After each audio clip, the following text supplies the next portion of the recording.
There's around 5 people, so welcome to the very officially unofficial poopcast with me and EurasianJay here. So this Geez, is the five whole people. That's like the entire Vest rank right here. Got a full house tonight. well, the 5 people were still awake. All right, so the second week was a thing that happened, and I was looking at the standings, and it seems that Starhorn is still the one of the most popular generals, but Archeon has like a one game ahead of him. How do you feel about that? Uh, look, Lionel has always been sort of a tournament staple, just because value minions. People are quick to think that because Titan is gone or Siran is gone, perhaps that Lionel can't function. But they've always been one of the more popular factions in tournaments. They've got the best, shall I say, next to Magma, of pure value minions where stats is concerned. And yeah, honestly, good spells all around, good tempo faction, great swarm options, just a really balanced faction all around. So a really solid pick for tournaments. Just to interject, I'm going to say this: I'll be Sage only in Songhai thing is tilting me right off of off of the planet at the moment. So this is Alpha's doing, isn't it? Yeah, I blame Alpha. It solves all problems. But yeah, in general, my takeaway from this week's standings, the rough bit that I saw, Starhorn seems to be doing great. Arjun still seems to be leading the pack. And honestly, I saw quite a lot of Kalia showings. I don't know if that's just my bias speaking, but um, yeah, I'd be interested to see what people have been bringing on that side as well.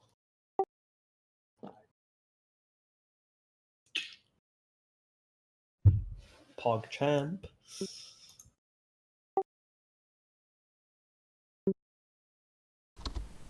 Another thing I wanted to point out was that even though Magmar is like one of the most popular factions, Magmar's win rate is 33% compared to Songhai's 63 and Linor's 61%. Well, see, that's the other thing. People are quick to misrepresent how powerful Magma is, especially when looking at the results maybe on ladder, and even ignoring Wanderer. Like Magma has always been one of the most popular factions on ladder, and that simply has never really translated to a tournament setting. They've always been outdone by Lionel. They've even been edged out by Songhai. Later on, you had a Control Vannar be a thing. Magma has just never been a popular, or rather a well-placing tournament faction. Like there's been spots here and there, like Mechazor Magma back in the day, maybe when Finality was a thing. But yeah, even then, they've just never been a very popular or fairly varied like faction in that regard. And I think a lot of it has to do with how predictable their mana curve is. Slasher on 5, Macanta on 6. These are things that even when you're playing into it, you're playing into it. And with that information, you can appropriately play around that. And with other factions, Songhai in particular, you don't really have that advantage because you don't really know what's going to come your way until it does. Songhai in particular, I think, has always been like a tournament winner just because of that fact that like the turnarounds happen so quickly that you don't even see it coming, even if you know what they're playing. So Yeah, yeah. I mean that's super interesting. The interesting thing about Songhai to also point out is, uh, I know we've always sort of been joking that Reba has been the more popular ladder general for well pretty much her inception. But even 2 3 years ago, Kalios was regularly of a higher placing deck as far as these events are concerned. Just the style of play, it lends itself to one that people aren't really familiar with. Um, so yeah, no Abyssian band's most broken faction. I'm sorry, Josh. Winter has no power here. well, Abyssian has been really successful in this tournament, to be fair, and the most popular Abyss faction by is far. Abyss is interesting. Like, I feel that Abyssian is always sort of hard checked by either magma removal, um, or just people always trying to not lose to that Abyssian Swarm player. Like it's just a super polarizing faction to play against. So people are always going to come prepared with multi-pronged tools such as maybe Scorn, maybe now with Magma, Crater, like more aggressive Magma list. These are things that I'd bring to these type of events, just to incidentally also show up matchups against maybe artifacts, if that's a thing. I know some artifacts could still be popular. But yeah, Abyssian is another faction that, especially Swarm, especially Swarm wise, it's just never been that popular. People always seem to default to these mid range heavy builds, maybe something with EMP, heavier, you know, Rev, a Grandmaster Variax, like stuff like that. It's just always, even Arquebus, it's just been a more popular thing that people tended to bring to these events. But Speaking anyway, mid-range heavy what say techs, you? We get this party rolling. we are starting with Kara games because, well, first of all, I don't know what that general is, but it reminds me of nightmares. And the second of, we actually had 3 Kara decks this week, which I found interesting challenge. Let's see if I remember how to use this thing. So just a moment.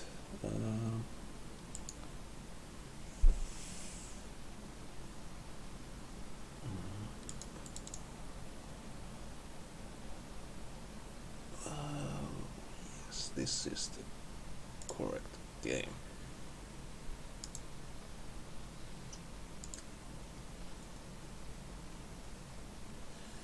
Alright, so this is the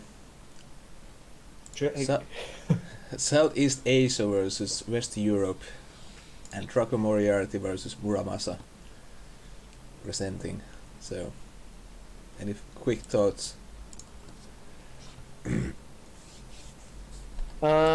So just from the look of it, it would seem that Draco is playing some type of swarm deck.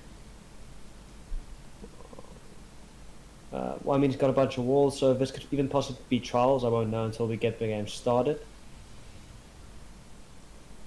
It looks like a token deck indeed. It is. Trial 5 have 5 token minions with different names. Friendly token minions have +4.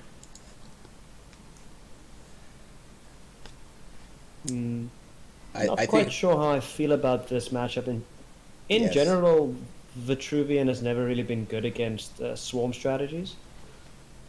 But this is different we are talking about, so But Grapnel at the is a very same strong. time, yeah, but at the same time, Mura being on Sif likely means he's playing stuff like EMP, which might be really rough for Draco to actually deal with.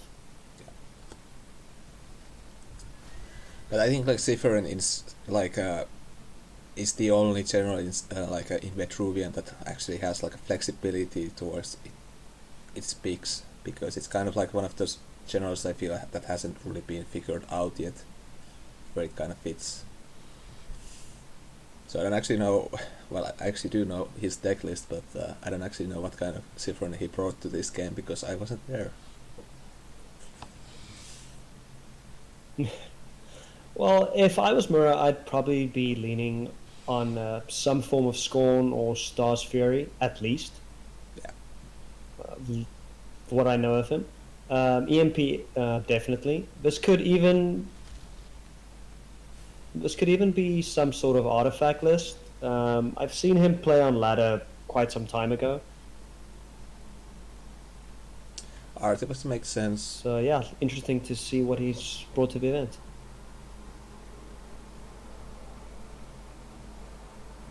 We've been talking a bit about like playing some kind of aggro decks, like usually just like aggro Riva or like aggro Lilith or something like that, but Vitruvian aggro is also one thing, but I think this is more mid-range-ish deck Yeah, Sif traditionally isn't really the aggro general. That's usually reserved for either Zerix or even Sarge. Definitely. Sarge in particular has always been an interesting choice to me because of the ability to uptrade to due to a BBS. So, what do we have here?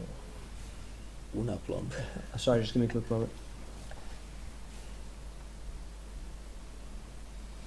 Ursaplomb. The 4/5 that will not counterattack. Perhaps the best card in minor faction thus far because of the animation.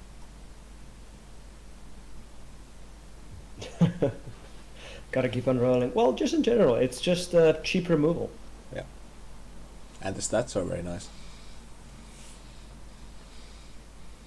There's also this old favorite, the circulars. When you recast the spell, add 1 illusion to your action bar. Used to be a really nightmare deck to play against in the really olden days. But now that the Oneer has kind of like a disappeared really off the powerful maps. deck from a few years past.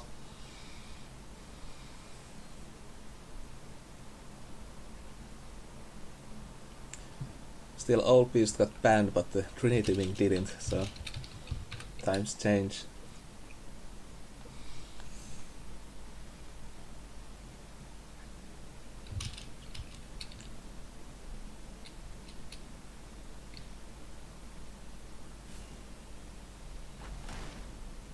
Still, this is a Muramasa's 4-mana turn, so usually at this point Vetruvian players will not play too big of a threat. Almancer, I think, is probably the bigger cards you will see from Vitruvian players, and it's kind of interesting picking a Zifern, I feel. A cheeky well played from Draco over here.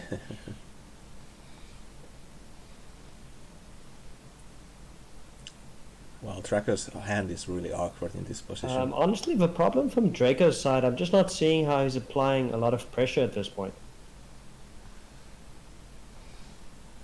But isn't that kind of the problem of the list? Like, you play token minions and all your token minions are like 1/1s.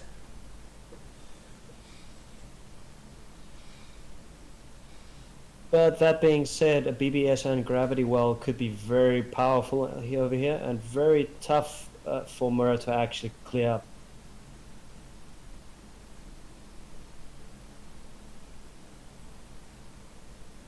Yes, the walls are usually pretty awkward.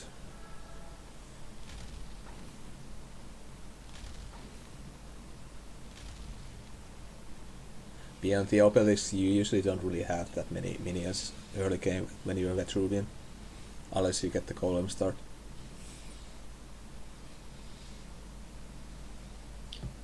Okay, so how far are we to completing the trial over here? 4 out of 5. 4 out of 5. So we're going to be focusing to limit those individual minions as much as possible. Ugh, that must feel very bad from Mura's side. But then again, Really not getting much value out of that Blood of Air. You prefer to use it on a way more valuable minion.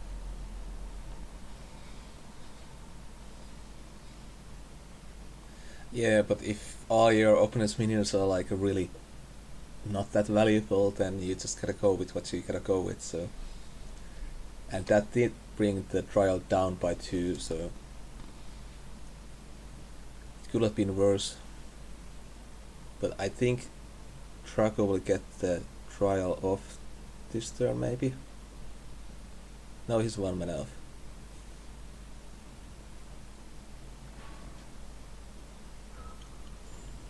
Yeah, if I was Mura, my concern would be that I'm not really putting any real pressure on Draco. Because post-trial, he's not going to have an answer for this Destiny effect once it goes off. Og in the memes. Yeah, I think like playing Blood of Eritrea was like probably a necessity, but like it feels really bad when you get through it. Not because of the bad trades per se, but just because you cannot develop your board.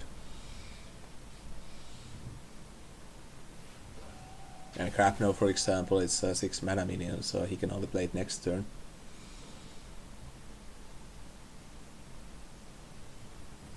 Yeah, and that should be the trial active for Draco over here.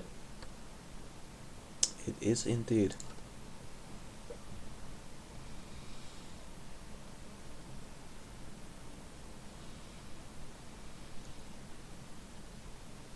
I think this is the only turn Muramasa will have a chance to play Crapno, like actually get some value out of it, but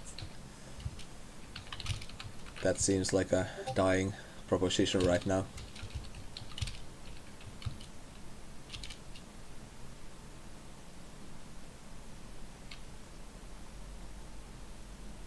And Muramasa is also completely surrounded by units right now, at least his general is, and his spawn was really bad.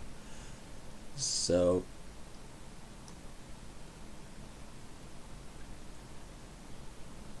Yeah, quite a rough spot for Mur over here.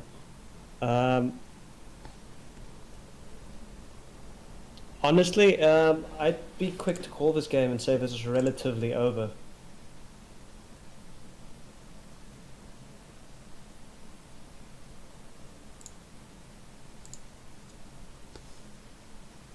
Like very similar to last week when we talked about the Kalios Ox against the Valve matchup. This is just one of those things where they just naturally curve out, and if you're not fast enough and applying pressure, then you're just not going to pull ahead. well, this is like a perfect card you can find for this situation, I think. I mean, it will get answered because it's 1 hour, but still.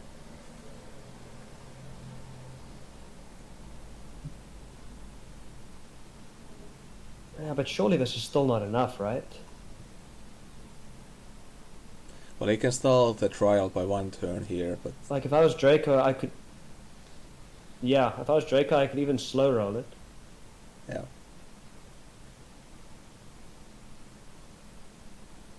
Going for the safe route, just answering the minion. Maybe apply a bit more walls. He does run the risk of now running into a really big EMP.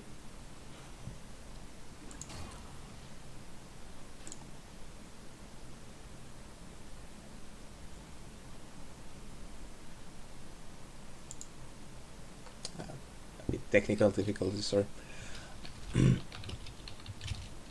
But yeah, the EMP is probably the only comeback I think this deck realistically is playing.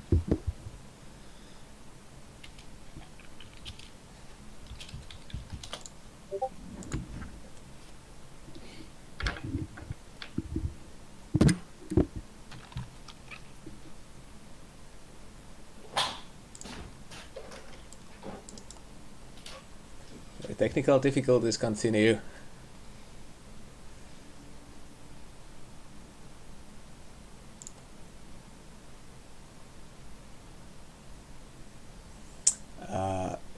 Jay just lost his voice, so that's why you guys are stuck with me for a moment. And sorry, Chairboy, I don't actually know how to do that. Actually, I do. Just a moment.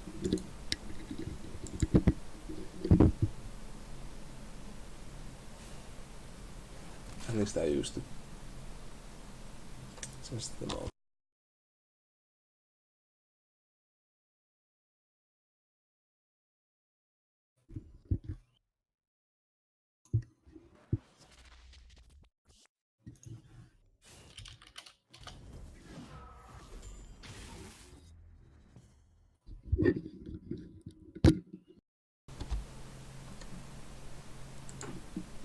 Okay. Well, I'll see it during the next pause if I can turn off the notifications, but yeah. But here we get the trial going on.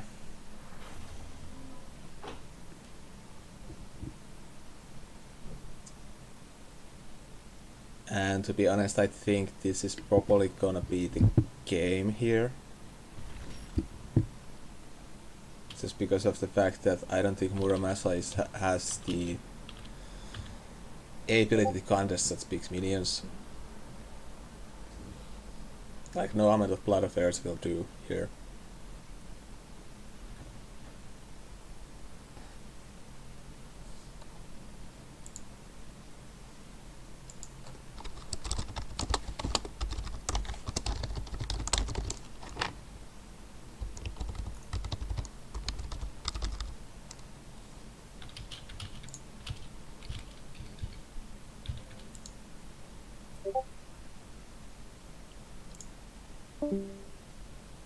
Alright.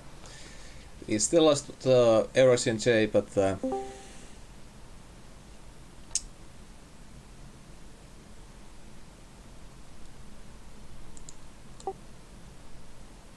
okay. All right. Sorry about that, folks. Had some technology issues. African As internet we all and all do. that.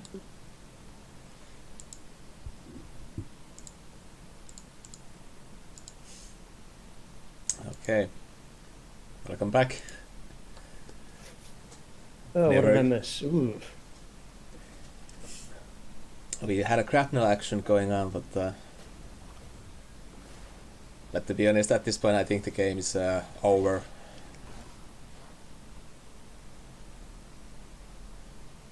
I mean, it's gonna take a really bad luck from Draco's side if he's gonna lose this game, I feel. Or a very good EMP. Well, honestly, at this point, any EMP is a really good EMP. Yeah, looking at the cards in Draco's hand, he's probably going to try and lean on that aspect of the Drake. But your tokens are going to be so huge that you could probably just pop this Drake off, kill the 5/5, place some walls down, and be in a solidly good spot here. Yeah. No place to place the EMP. Which Thank you. also prevents EMP. No, that's really well done from Draco. Just the fact that Murat decided to corner himself is just once again like really.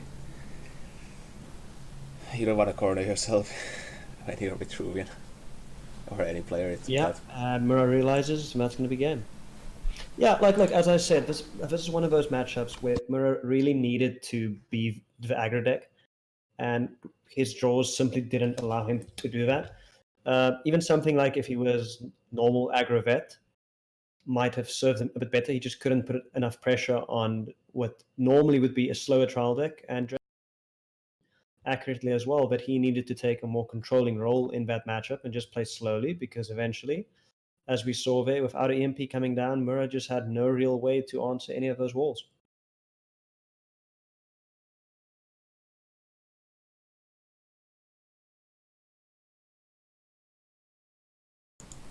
Yeah, that was like kind of the game. Like, I'm not totally sure if he could have like with that deck do much else. I think it just felt really bad matchup to begin with, because you can't really contest the tokens when you are, you know, not playing minions. Yeah, like look again, bit unlucky from him there.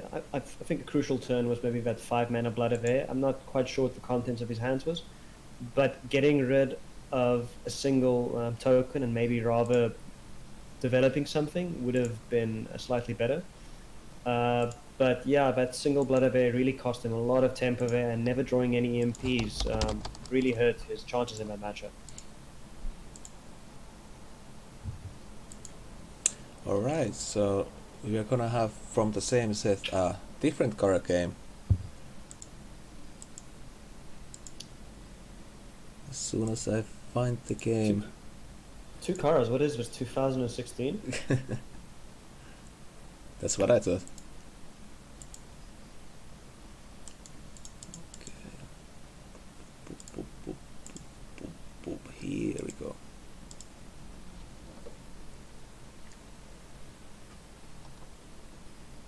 Once again, I was not totally sure what was going on with Western EU because I was still asleep at the point, but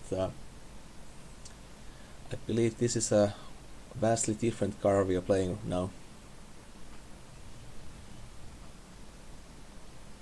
And Draco on the right side is playing Brome, which has always also been pretty popular in general this tournament. So his Brome pick is interesting to me. Seeing here that he's not on trial, this would lead me to believe he's either playing Wizard Brome, which is not something that I'm normally familiar with Draco playing. If not, he could be playing a heavier aggro load of the ground Golem Swarm deck. His opening scintilla might point out that that's not what he's going for, and this could just be Wizard Brome. Honestly, if it is the spell-based deck, I think that has a lot better matchup against all flavors of Kara in general, simply because you've got so much AoE and removal. But we'll have to see how this pans out after the first few initial turns.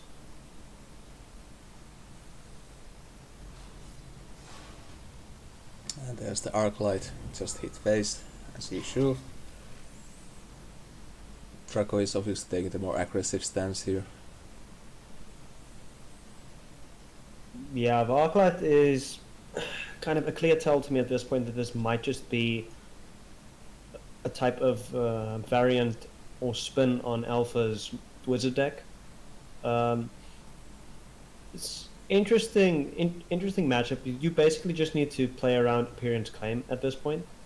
So if I was Rooster, I'd try to possibly getting this the Altus out there. He might go for Voluminous into BBS play, just because that also wouldn't be able. No, that you can actually clear that up with Tempest, but that will also cost him his Scintilla. So yeah, this is a strong play here. Those luminous charges do make quite a bit of damage when you Tempest them, so...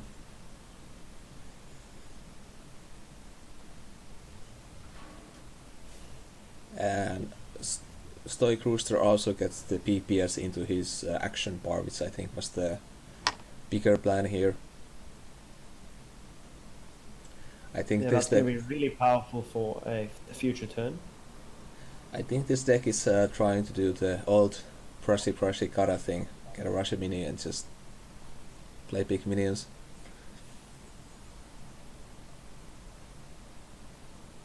Well, yeah, I mean, looking at the minions we have on handy, we've got the Altus, we've got what do you call it, Mentor. Honestly, my most curious takeaway here would be the Hailstones. This leads me to believe that this might not be necessarily a deck focused so much on buffing minions overly, but rather just a tempo value oriented list. But people forget, like, Wanderer is powerful also because of your minions just being buffed to these absurd stat lines. Even single, minor buffs is going to be incredibly powerful here. And combine that with playing strong minions, the Altus in particular would be very powerful in this matchup due to how resilient it is to removal. And yeah, we could be looking at a very good matchup here. I have to say that Sunstrike, I think, is pretty questionable there. Yeah, that Strike was and the Draining Wave. Wow. No regards for Arclight.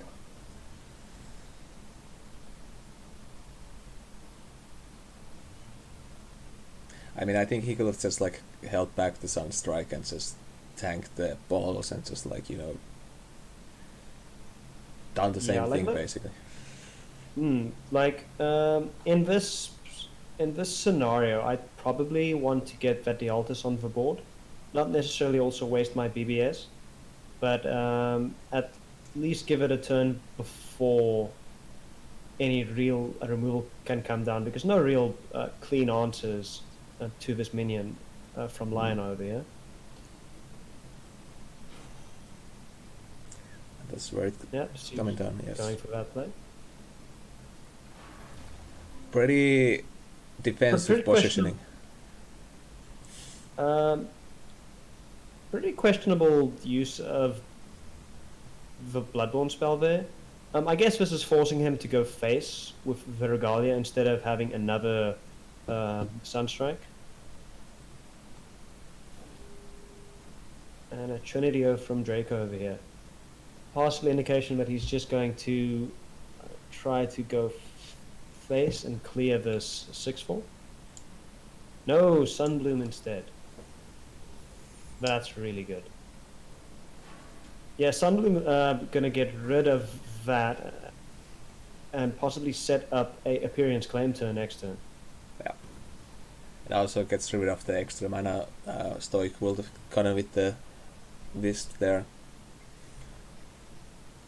So stalling the game plan for a bit longer. That Lead Tiger is still a pretty good draw here. Oh, well, the Tigers is just going to be pure value when that eventually comes down. You could even play it like straight down here and just like get the minion out, buff them, get rid of the Arclight, ignore the whatever Acolyte there,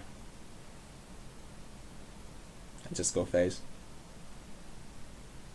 Like you should, I believe, in Western Europe. Yeah, the only thing that you need to be careful here, yeah, I guess positioning-wise that's fine. It's just basically playing around Appearance this turn. Yeah. Unfortunately, due to how the Altus is positioned, it can be cleared up just with Draco going face.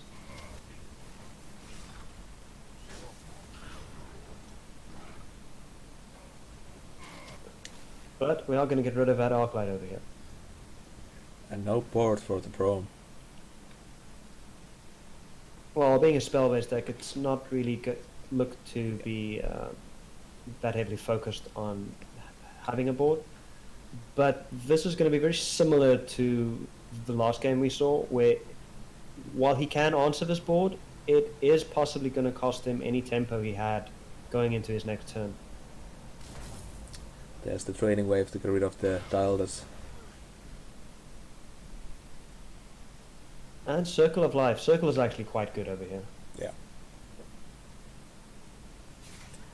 Get some health and get rid of the bigger threat on the board.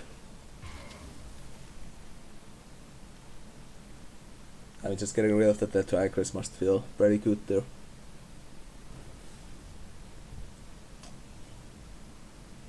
And Stoic draws another one. Another one, that's going to be really good. So, do we have your Bloodborne spell yet? No.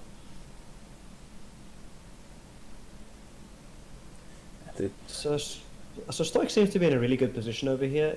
Again, it's just all about playing around Appearance as much as possible.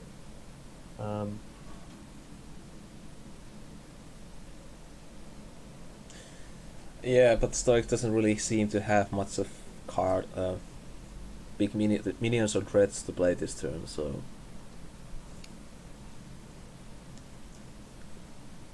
still feels kind of sad to play the Lead Tigress on an empty board like that. So I'm actually not happy with.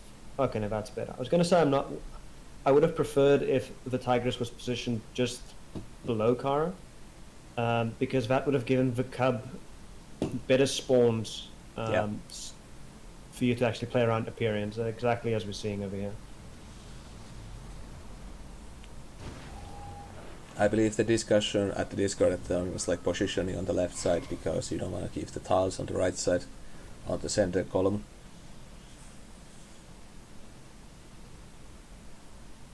But maybe just playing the mentors would have been the safer bet against the Appearance Claim. Like set up for the next turns. Yeah, there was a decent way to play these mentors. I would have liked that if he had spaced out a bit better. Like there was an argument to be made for maybe playing a mentor, then moving, and playing another mentor. Again, just playing around Appearance a bit and trying to set up that on the Tigers. But it doesn't seem like it matters because we drew another one anyway. The endless supply of Tigers. So I would actually just use my Bloodborne spell here. I think playing Mentor would be incredibly greedy. Yeah.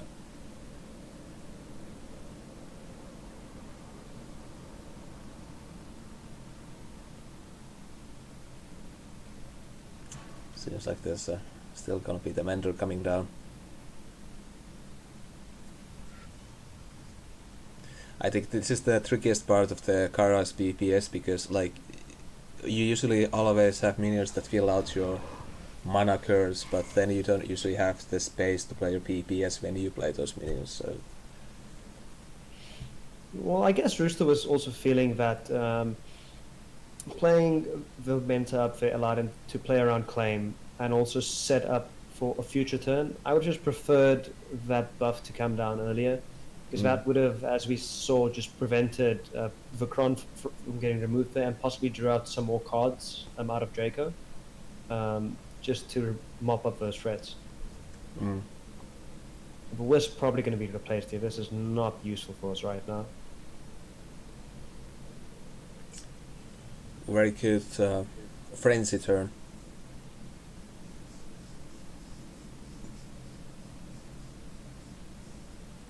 How do you feel about the Legion in this wizard list? I'm not too familiar with the deck myself. I'm not necessarily against Legion. I'm not big on Radiant Standard, but then again, I don't have much experience with these sort of lists, and a 5 attack is a solid breakpoint against a lot of threats in the format. So it could just be that it is correct to be playing in these Brome lists. Legions in particular is really good at extended games, and as we saw last week, the majority of these games in these type of events and these formats tend to go a lot longer, which does make it a far more powerful card than it would normally be on ladder.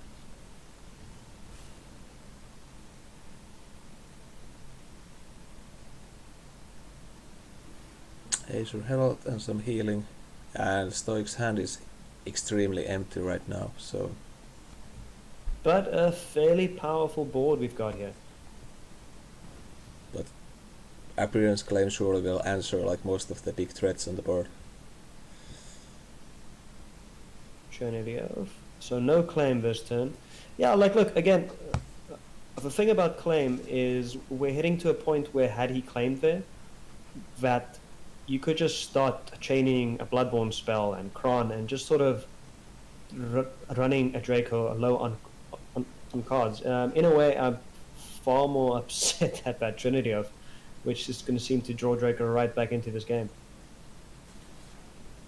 Yeah, Trinity Oath is still like the best sustain card I think for any faction. Just that health and like Cartroy, I think just like massive.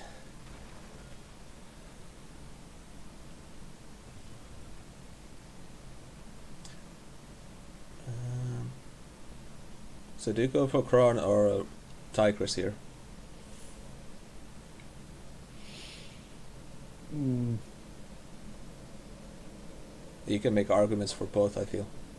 Yeah, you can make solid arguments for both. Like really, both will probably be removed in exactly the same way, the truth be told.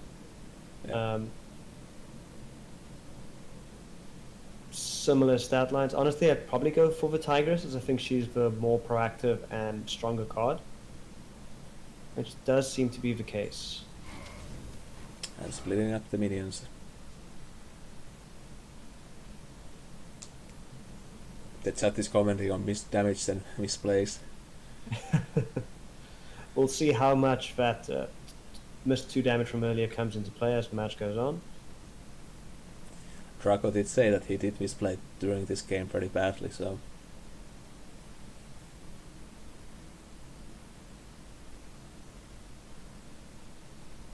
And there's the Appearance Claim on one target. However, this does force him to move away from his healing tiles, which possibly will give Rooster a opening, as this seems to be an ideal spot to drop this Kron here. And, Dispel there doesn't seem to be a very relevant card this game. No, this just seems like a very weak Chromatic Cold here. I'd probably get rid of that. At this Yeah, no. I think that's a good replace from Rooster over here. Interestingly, it looks like he wants to go for Voluminous. I think the plan was to go for the full surround with the Heart Sister.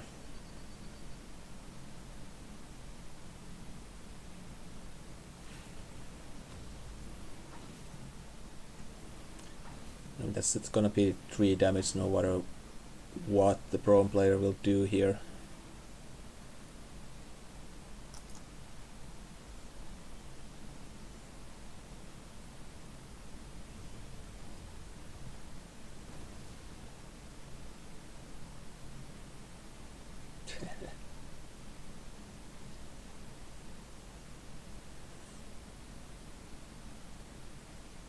So Draco is seemingly in a rather rough spot. Tempest will not do it.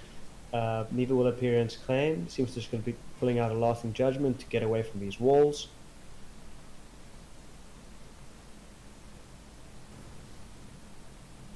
Double Scintilla. The old classic. That's going to be really good. Yeah, just getting... Draco, however, is running very low on cards here. And he has already played 2 Trinity Oaths.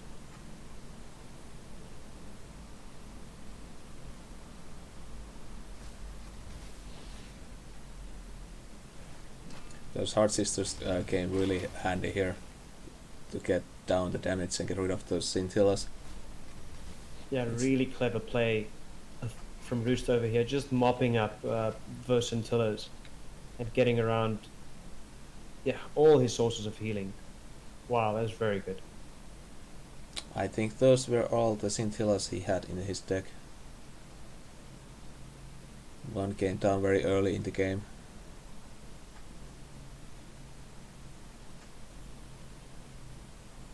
And buffing up those sisters as well. Big stats on the board. So what do you think like a Wizard Braum can do in this situation?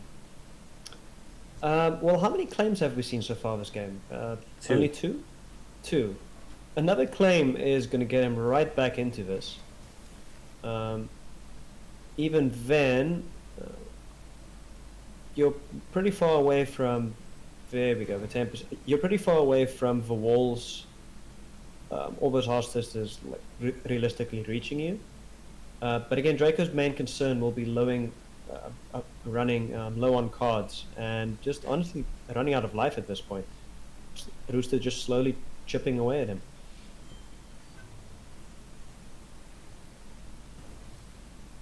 Beyond the one Ace or Herald, Stoic hasn't had any other sources of healing, so he has done a really good job at keeping his life total high. But then again, I don't think like the Braum list has like a lot of like damage cards per se. Just a lot of very mobile. It doesn't really seem like a list that particularly burst heavy, or really capable of these powerful, flashy players. I'd rather opting for just being a more traditional removal-based spell deck.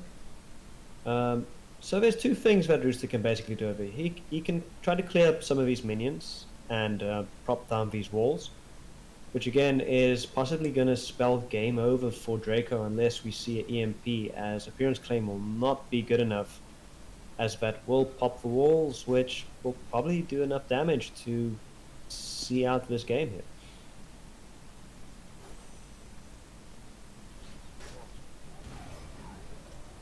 Just getting that ordering correct here. Yeah, and Rooster identifying that the walls is possibly... Going for the Cron instead. Interesting, replacing Voluminous. Possibly scared of a Sunbloom at this point, given that we've already seen 2 Appearians.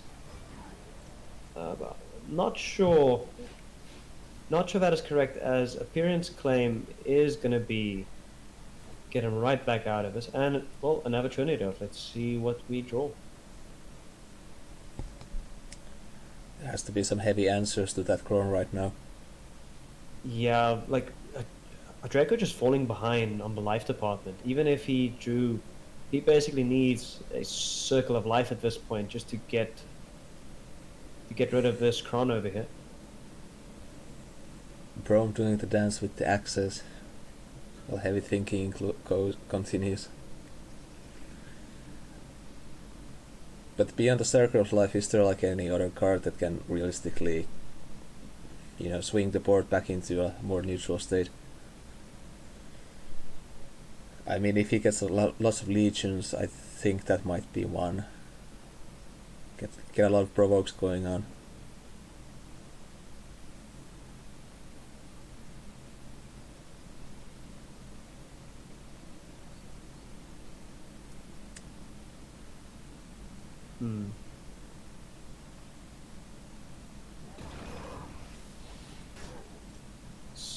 So this could signal. This could signal another. Oh, okay, a lasting judgment. A Draco running very low on life here.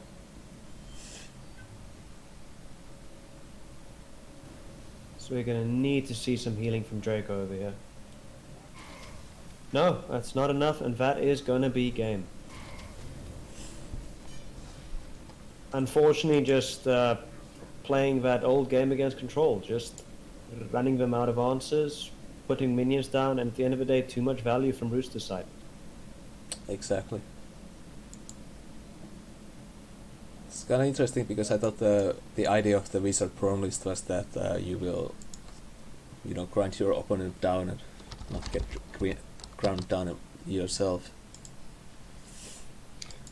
Yeah, even then, the Kara list proved interesting because where most of Wizard's Prone removal falls into these specific damage brackets, that being maybe 4 for Immolation or 5 for Circle of Lives. You've got Tigress at 6 HP, you've got Kron with a BBS also at 6 HP.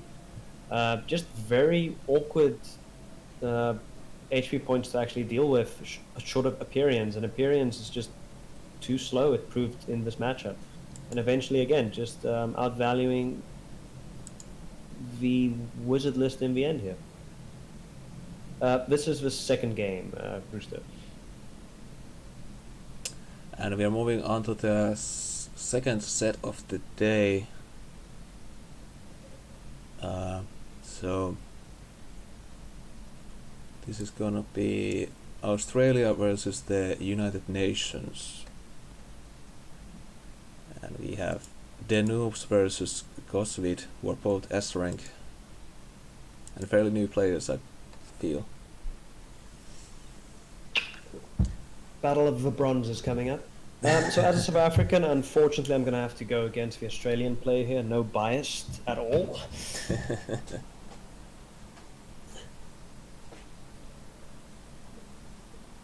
So we have Ailina versus Siran.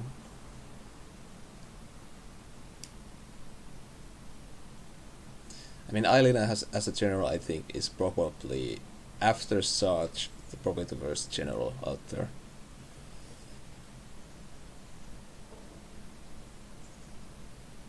I have no reason for this, but that's how I've noticed that going on.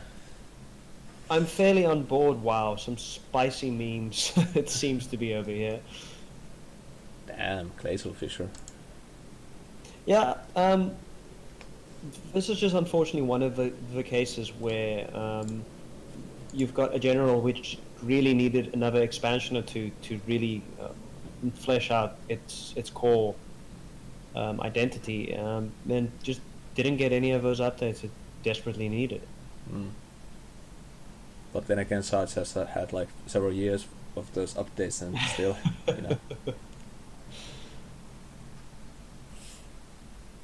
I think the core issue is that the PPS, the stun the nearby enemy minion, is very, very specific use and doesn't actually translate to actual damage to the enemy general in most cases. Yeah, unfortunately, Duelyst, as the game evolved, just far more value is being placed on minions either having immediate effect or you getting some real tangible value out of him as soon as possible, which really weakens these type of Bloodborne spells, which in her case relies on stunning a minion. Like in this case, if it's already done its job, you're really not getting much value. So you kind of have to build around stuff that get buffed or interact with stuns, and there just isn't tons of support in any of those categories. Yeah. So it does seem that the noob's just straight up on aggro Ziran here.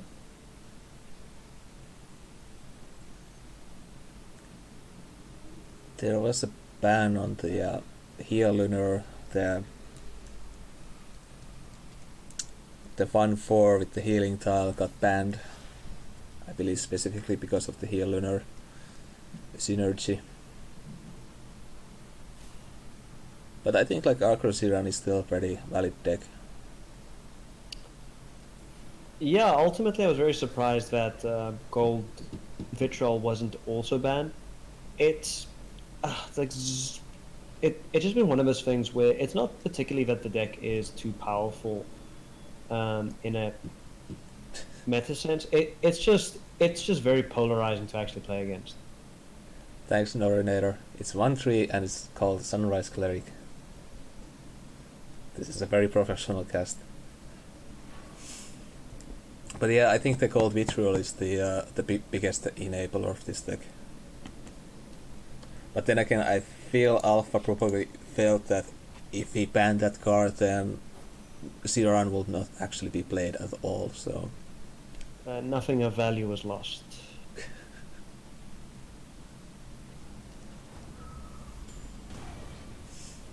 Well, we have pretty slow game proving up. Azure Herald, Spelljammer. This really cool looking sprite. Honestly, not looking good for the Vanna player over here. Getting that early Spelljammer out, but this could come back to hurt him rather than help him in this regard. I'm not sure I like positioning myself as aggressive as he is in this case, because Vanna traditionally does not run a whole lot of healing, and we could just see the noob start to play very aggressive over here. Which he can afford because, healing.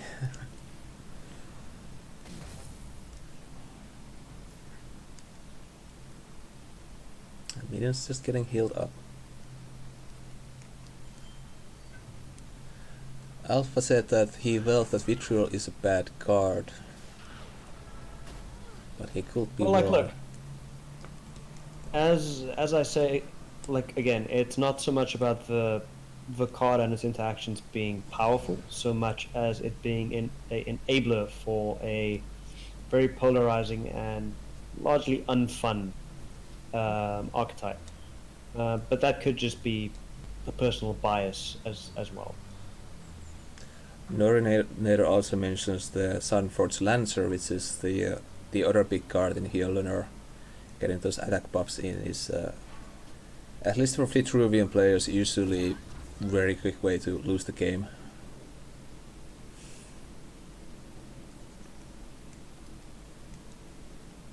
Yeah, well, but at the same time, that oof, don't walk into the center column. Got a big glacial fissure over here.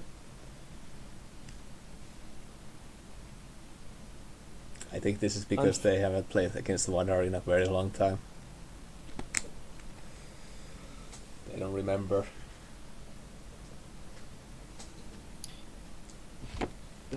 Okay, Rooster mentioning that in Team Wars and the Meltdown League, Sons of Uranus didn't play Lancer. Yeah, look, it's you're going to have an interesting evolution of the metagame and its various counters.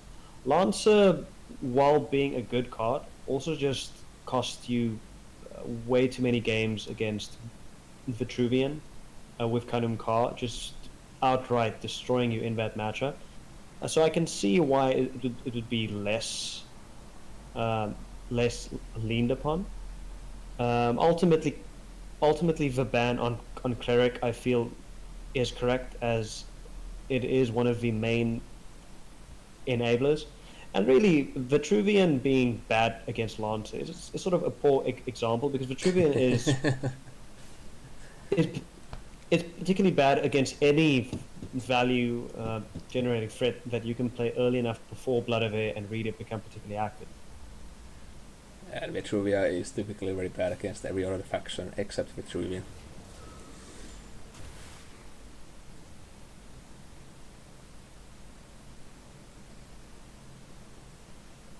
I still like, if we go back to the history train, I still feel like the Siphon nerf was completely unwarranted and probably broke the faction more than anything else.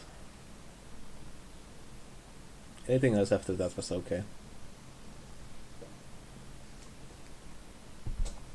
Well, I mean, honestly, if we're reminiscing, the biggest offender as far as Vitruvian is concerned would possibly just be Sandswall Reader. It's just another one of those cards where after Blood of Air was released, like, I got the overall impression that the faction was in a really good spot, balance-wise. And like, Reader just hit me out of left field. It was a card that, while obviously incredibly powerful and, you know, as a faction, I'll never say no. It's just another one of those cards where I didn't really see the need for it, or what it was targeting in the metagame, what the intention was behind it, otherwise just being another powerful card. Yeah. Yeah, I never liked the card too much myself. I thought it was like... I never liked Blood of Air myself. I just felt it should have been a Siphon, but the Sandsworth Reader, I think, just wasn't like exciting. It was just shoehorning the removal into all Vitruvian lists, which is like just limits the deck space for more interesting stuff like obelisks. But back to the game, we have 7/7 Crystal Cloaker. And the Noobs is actually having issues here. Well, he's a bit of a back foot, absolutely. That Glacial Fissure hurt. The Glacial Fissure health seeming quite relevant at this point. The Noob's still, however, quite high on cards, and okay, we're going to see a Lancer over here. Lancer Tempest? Oh, Helium Mystic. Not particularly sure what the intention is over here.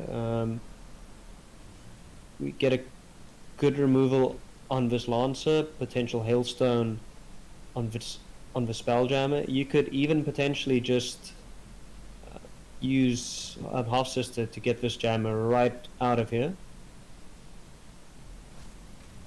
No, we're just going face. Which is what you should be doing. Excellent play. Approved.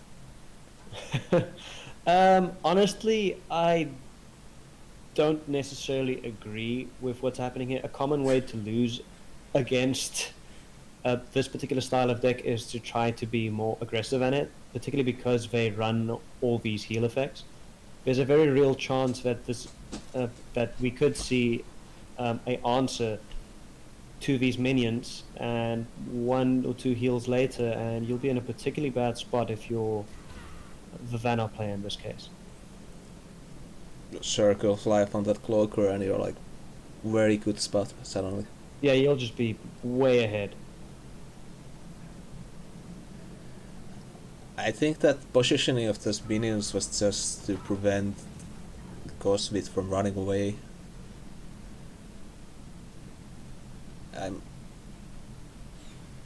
I was kind of puzzled about the positioning of the Sunforce Lancer, mostly. I usually feel like you should be playing that a bit more conservatively just to get the healing procs in.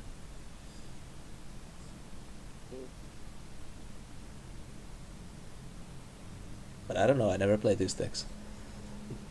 Well, we've got quite a few interesting plays available to us. Danube's probably feeling that if he can't remove can't remove the Scorn. He might want to move down to create some distance. But he needs to be careful over here, because if he doesn't actually kill the half-sister, we could actually see a hailstone on the half-sister to bounce one of these other minions. And we might just see a full clear on the two top minions, which is going to prevent that particular play I just mentioned. And the Spelljammer is still on the board. It's just getting stunned. I'm not sure if that's correct, even if you are getting the cards as a move. Yeah, like, again, as I mentioned, this could just be, looks to me, a misidentification of roles. You really need to beat the control matchup against Zeran and really play to the board as much as possible. Here we see exactly why it was incorrect to try and be aggressive, because Vanna with no real, well, this particular style of deck with no real burn or out-of-hand damage available to it, puts him in a particularly rough spot, as, yeah, it doesn't seem like he's going to be able to close out this game. There's very few big minions left in the deck, and all kind of relying on that stun synergy, I feel.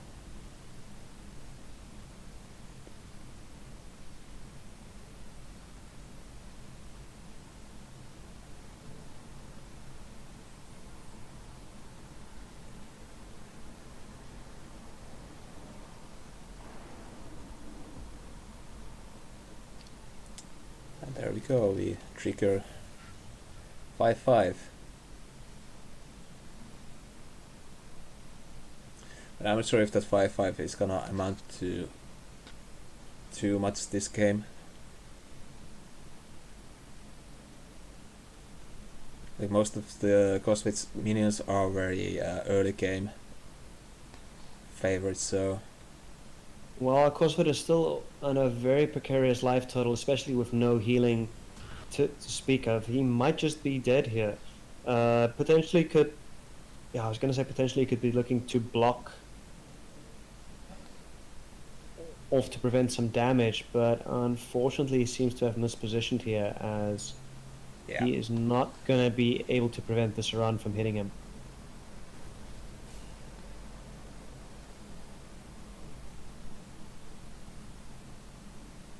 Oh, Trinity Oath. Trinity of, and we could possibly just, this could just be lethal. Yeah. Yeah, Lose and there beer. we go. That is going to be game.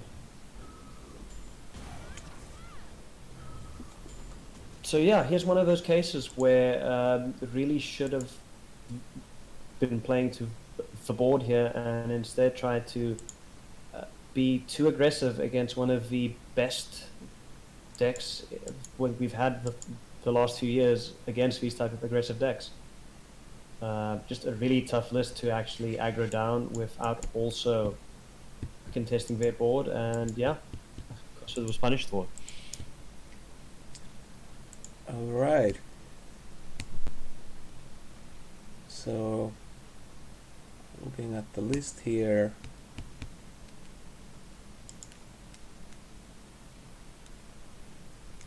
I think we are moving on to Canada versus United Kingdom Gentlemen matchup.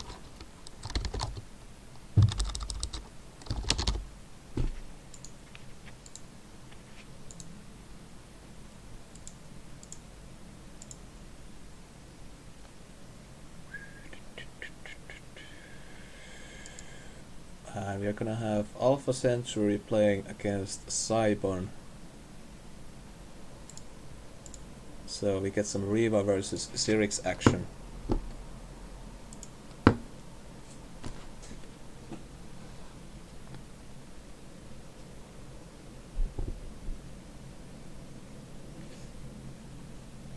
Cybon once again not playing Magmar. Well, you know, it's one of those things. Traditionally, like as I mentioned again, Magma hasn't been a very solid pick in these tournaments to speak of. And it's, honestly, Cybon also never really bring Magma much to these type of events. Also, always favoring other mid-range type lists. And there we go, the Ray into 4-drop. Honestly, this is a very good start from him. Something that was popularized by EurasianJay quite a few years ago when Shimzar originally came out. Ray being a powerful tool to ramp up and play earlier minions. Something that's been not really a factor in deck building recently with Fault and Reader just taking up so many deck slots automatically. Yeah. But it really is something that could be explored more as it opens up some interesting deck building avenues. Yeah, the Riot did nothing wrong. Continues. I think the banning the fault is if you want to open up Vitruvian decks, I think if you ban fault, that's what's gonna happen. Still, you get some backstab minions, backstab action going on.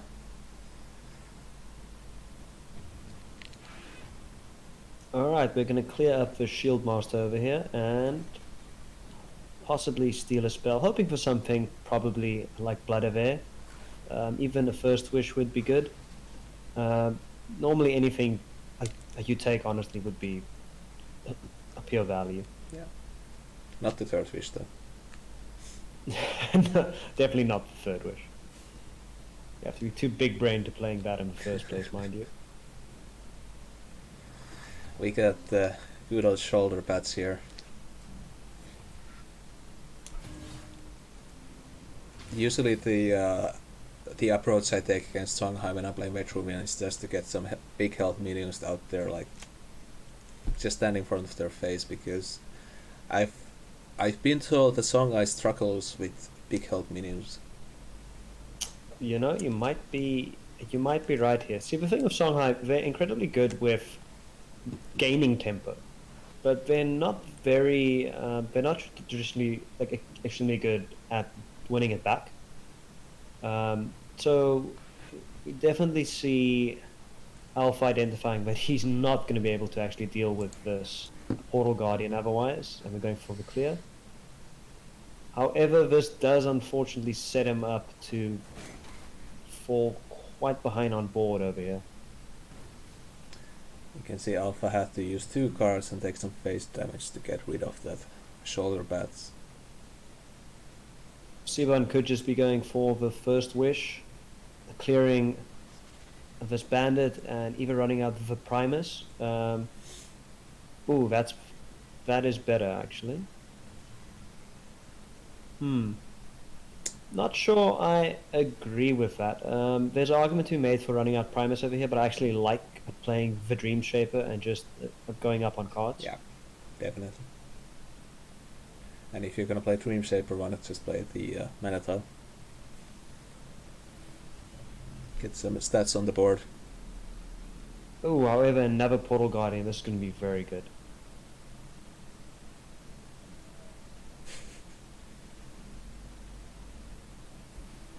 You know, Stuik, I probably would also attack with face on that minion.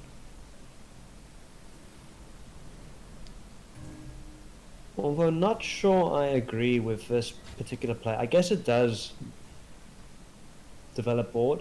I would have potentially liked to hold on to that Blood Tier to clear up Reaver's Bloodborne spell in the future. But also looking at the match, Sivan probably identifying that he should be aggressive here and just putting out as much minions as possible. Unfortunately, there are like kind of low health minions with pretty low attack as well, so having Portal Guardian and Prime Shield Master would be a lot better in that situation.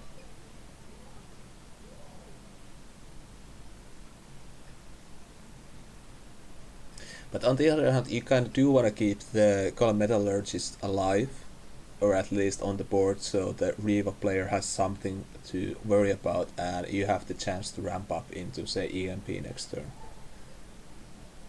It's gonna be a completely different headache next turn. Yeah, EMP, like if you're playing a more like more standard Celestial Riva aggro deck, your only real answer is going to be something like a Juxtaposition, and we've already seen one from Alpha this game. traditionally the Sonnet players won't be playing other forms of the removal, such as Onyx-based Seal, as it's deemed too slow in these style of decks. Oh. And there we go. There's the Clearing out the Dream Shaper and not the Metallurgist. Do you feel that that is a bit too greedy? well, rather than the Metallurgist, like sure, EMP is pretty big right here. Once again, you could have the juxtaposition. I'm not comfortable with not taking care of the Celebrant, to be honest, because that seems like a wasted Bloodborne spell. And and also with the positioning here, you are preventing Reaver from creating some space. That is true. But we are going to see that EMP come down. Dispelling the Lantern Fox and the Bandit, and leaving Alpha in a very rough space over here. I might just leave the Metallurgist there blocking. And just like hope he doesn't have Ghost Lightning. Just keeps the enemy general in the EMP range.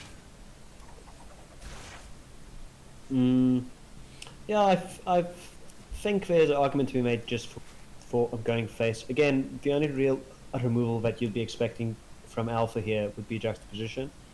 And even then, he really needs to start committing creatures to the board to get back in this matchup. But because he hasn't really been able to do that up until now, that's going to make him particularly soft to future Blood of Airs, and we do see one in the hand of Sibon over here.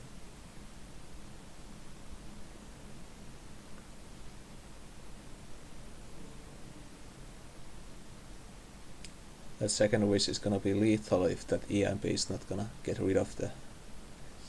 you know... Something needs to be done, Alpha.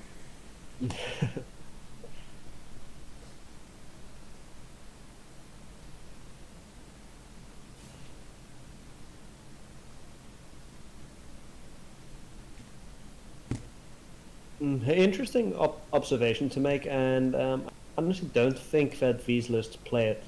But in early aggro Reaver decks, we saw them incorporating Bakazori into their lists in lieu of Spelljammer or with Spelljammer, even though you're not really playing Kalios, which usually is the more favored general for that sort of thing.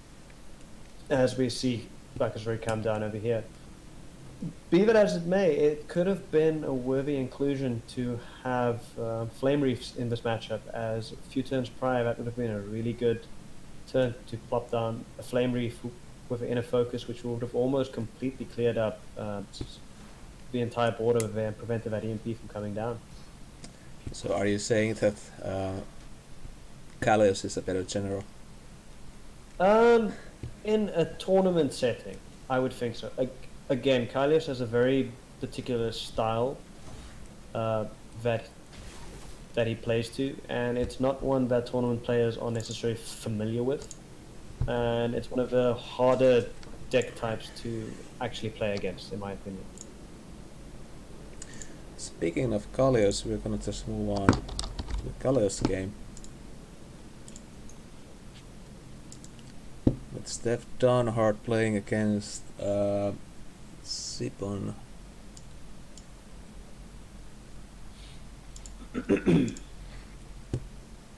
So this is still Canada versus United Kingdom Gentlemen.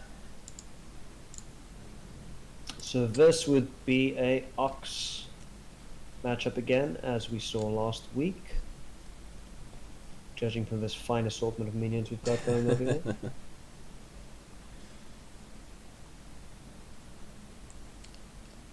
Do you think that is the best Kalios list, or is this just personal preference? Like Wanderer substitute? I don't know, personally, I'd honestly have to give it to Aggro Kalios if I were to rate those decks. After that, it'd be a tough call between some sort of Jaguar list just based on my testing and Ox. Ox is very good at just playing the longer value game. It can actually outvalue both Fault and Wanderer on ladder. In a tournament setting such as this, I'm not quite sure how well it does, simply due to other deck types being brought to these events due to all these bans.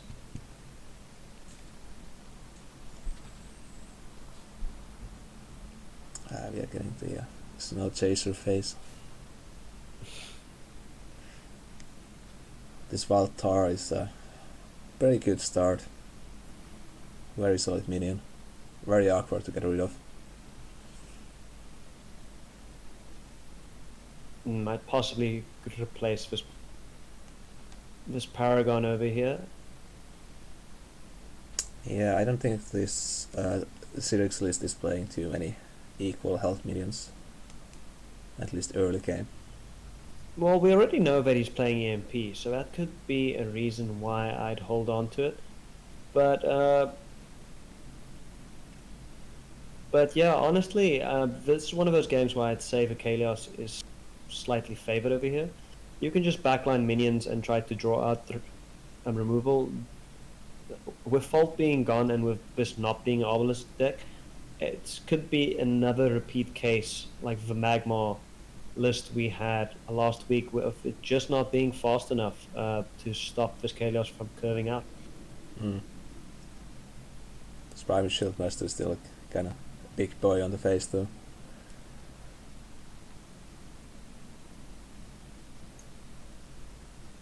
But I think unlike with the Rivalist, I think Kalios has here like a lot of strong minions to play against Sipon, so. And the problem with the banning of the Reader is that the Vetruvian only has the Blood of Air as a direct removal, everything else is relying on the minions. And at the same time, with Blood of Air comes the interesting Magmar issue of it being so predictable that even if, like, it's still a powerful card whether you know it's coming or not, but it's made much weaker by you knowing that you'll be able to force them to potentially skip a turn or just slow them down somewhat. Yeah.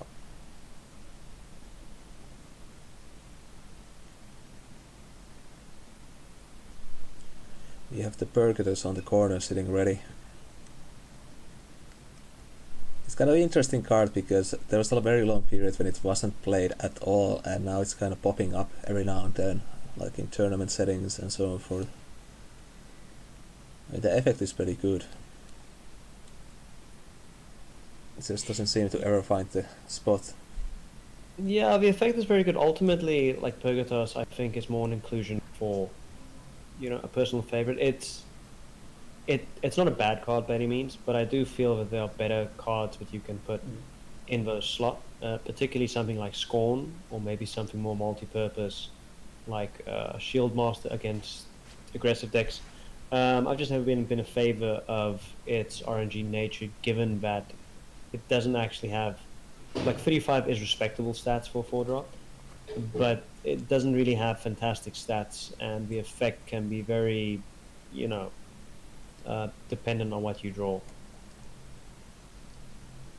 Yeah, it usually, you just want the damage to the general space and not the heal so much. 6 damage for 4 minion is pretty good.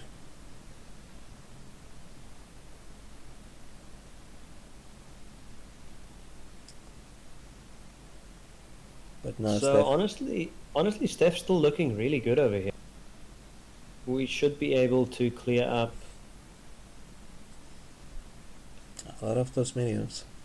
I should be able to clear up a lot of those minions, and potentially, even if we don't, we could try to get rid of the Shieldmaster, hold on to the Paragon, potentially clear this Portal Guardian.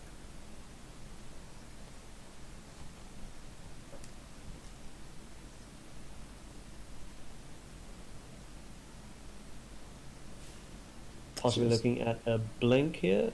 No, we're just straight up going for the Paragon clear. I'm not sure I agree with this. Seems a bit of a waste. Seems a bit excessive. I would have probably blinked. I would have probably blinked. Blinked my 3/5. Just try to clear the what do you call it, a shield master like that, and save the Paragon. Especially since you know Sibon is running EMP. Mm. At the same time, he could just be running this out for curve reasons, but that doesn't really make much sense since you also have Dancing Blades in hand. And the 3-2 in the corner doesn't seem very threatening. And a Tigress from Sibon over here. That's a pretty solid inclusion.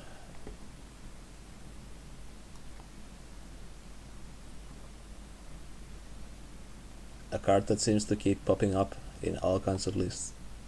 Yeah, Tigress has really broken out. It's just a really, really good value card.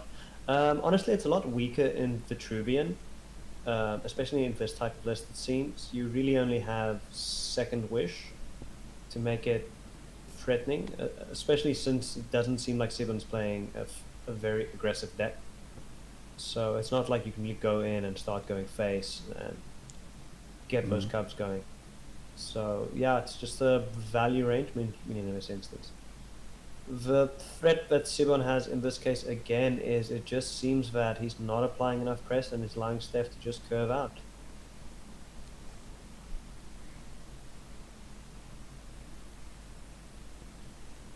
I mean, Steph has like a lot of good options here, I think, to play. He could just like develop a slower board or just go for the Painter or even the Grandmaster.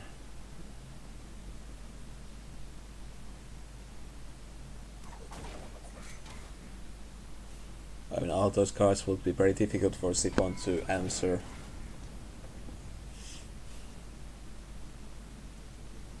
So you're probably not going for Zendo anymore. If you were going for that play, I would have liked placing my Zendo like earlier, just to play around Blood of Air a bit. This, however, is trying to just push more damage, with more minions off the board. This plays better around Blood of Air, and well, there's the thing we're looking for. There's VMP. So that is going to be the last of our minions needed after our 6 drops, and we could be looking at our Ox this game.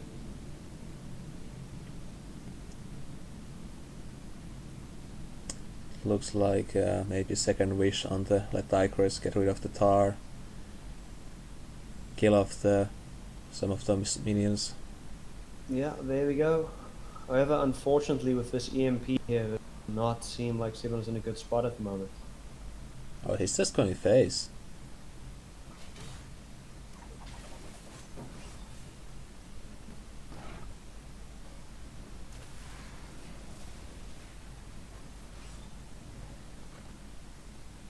No respect. Well, to be fair, this is a really strong play from turn 4-8 with the range to Prime Shieldmaster, clear most of the board. As a Vitruvian, you typically cannot ask for too much more.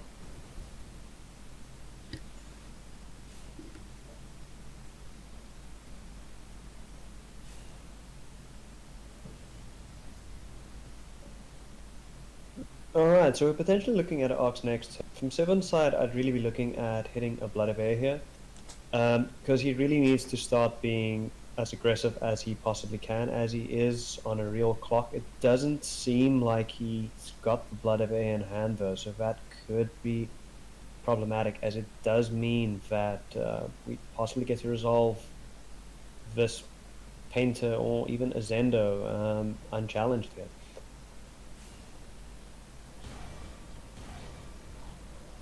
I think he was maybe thinking about like clearing the EMP with just going to Prime's face. But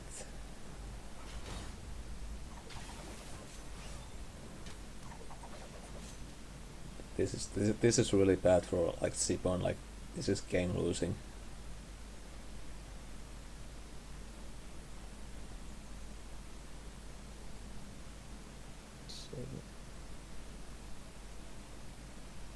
mean, that's nearly lethal, isn't it? Yeah, this is. You really should replace here first. Yeah, I was gonna say it would have been a misplay not to replace, as a blood tier would have been lethal here. Unfortunately, didn't get blood tier, so just content with getting this ox out on the ground, and yeah, let's get the value game rolling. And the clock is super short. And I don't think like Sipon has enough cards to actually do 16 damage in any short amount of time. For, yeah, Yeah. no. I see when realizing he's not gonna have enough to get the job done, and another game goes taken down by ox. Strong deck. Alright. So Yeah, Ox seems to be really doing good in this slower environment. It's just been one of those decks which constantly has been either outvalued or out aggroed. But yeah, after these bans, this seems to be a really good format for it so far. yeah, I mean, when you remove the reader, you also remove the value generation from the Vitruvian faction, and that slows down the early aggression quite a bit. If you're playing that kind of golem deck like Sipon was, so I mean the Tigress does help quite a bit, but it's kind of like the the single target removal spells are very blended in Duelyst. So. Yeah, like look, again, Tigress is a very good card, and it's we are right to see it pop up in as many lists as we are. However, it did seem a bit slow and potentially out of place in that list from Sibo. Now it could be him drawing poorly, but just didn't seem to be aggressive enough to get the job done here. Alright, so we're moving on to the next set, which is United States East versus United Kingdom Bankers. As soon as I find the game. Alright, so Brexit versus Orange Country. Here we go.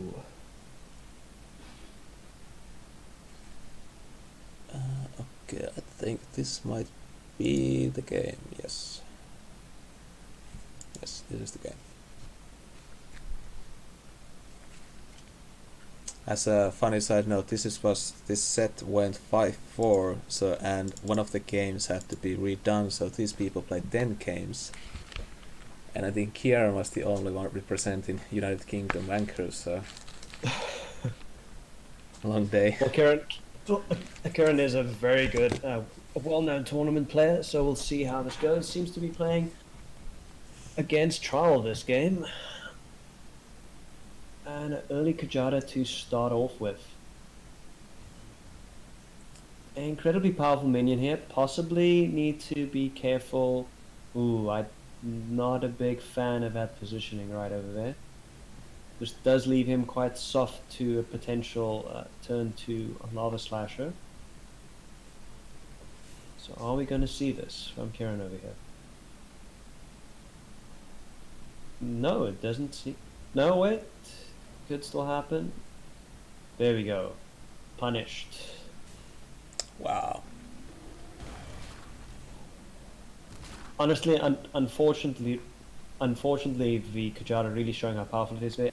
Even if Kieran tried to play around a turn 2 slasher normally, he would have still probably got punished for it due to the young Silifon Vital extending its reach over there.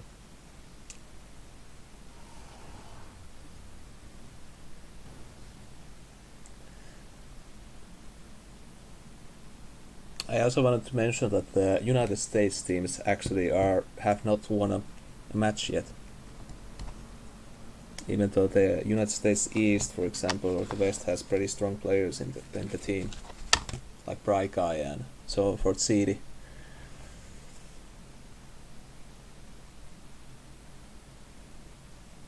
Yeah, like look, like we honestly haven't had a event. with these bans in place. So it could just also be that regardless of how skilled you are, some of these players just simply aren't familiar with the type of metagame and decks people will be bringing. So it's easy to get caught off guard from what people are bringing and what's actually good and performs well in the format.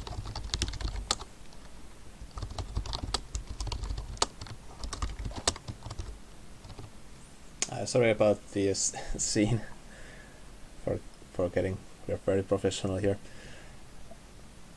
Do you think that the because these teams were basically formed by regions, that the team dynamics also are playing a part here?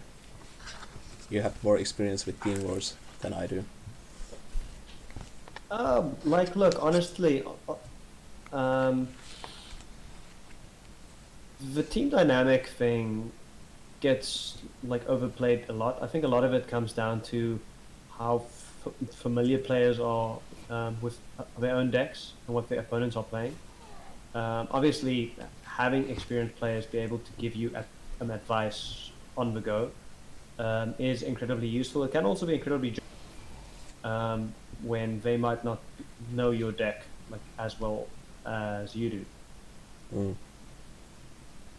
Like a lot of time in team wars, you'll have 4 different guys screaming like orders at you, and you just panic and end up making the wrong play. Trust me, that's happened on numerous occasions to many a player.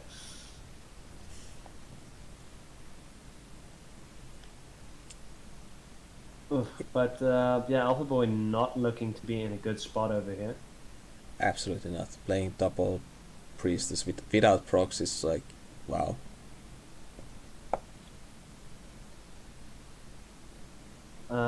We could be looking at a potential Macanto over here, which would just be crushing and possibly end this game on the spot. Well, I don't think Kieran has it. I think this is something you would have slammed down if you did. Yeah.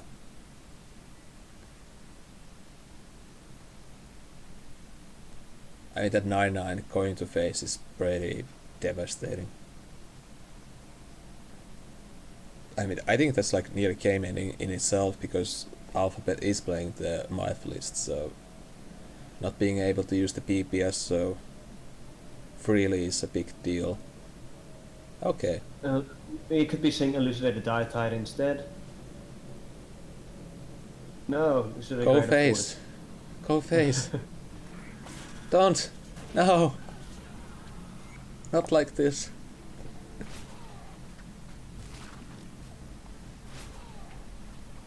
I think not going face there was a big mistake.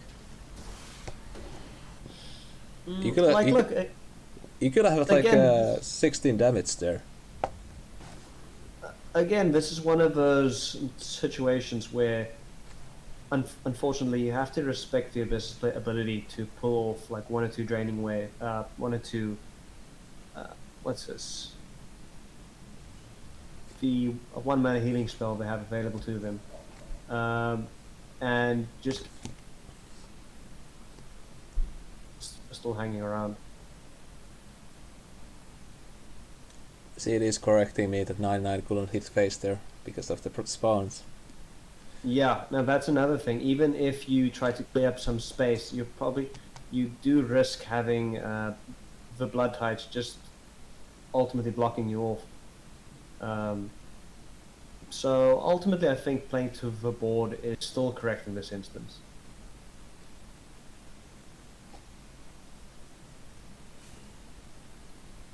I still think like 7 damage should always go to face, but I have my biases and no respect for Abyssine. Yeah, a lot of it comes down to the makeup of Kieran's deck. He could be running some Decimus or Flashes over here, potentially both. So the fact that he chose not to go face there is telling me that he's playing a more board-based game. And he's also playing around Betrayal very nicely. Very well. Well, especially, like, I think I could really start to notice playing around Betrayal. There we go. There's the Decimus. when you've got a 14 attack minion on your board.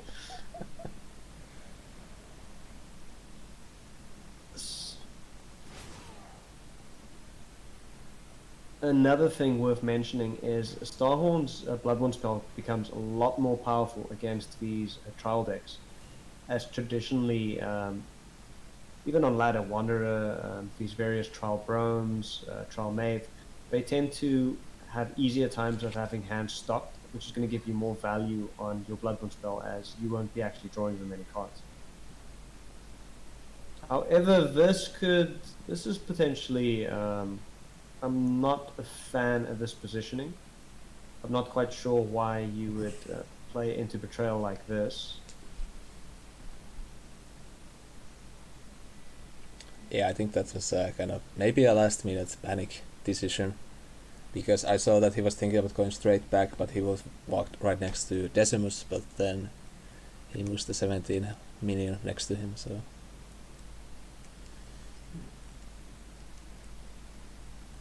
But either way, the Maif suddenly has like tons of space to do things here, so... Well, the biggest threat for if I was Alpha Void would be this backlined Decimus. You don't seem to have any real good answers to it.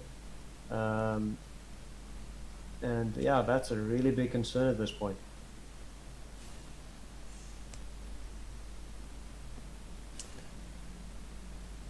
Stoic Rooster says that this forces Apus player away from the perfect protect. But I'm not totally sure if that's correct, because even if Abyssian player doesn't have answer to Decimus this turn, I don't think they have any reason to move forward anyway. Because they'll just wait the next turn to draw.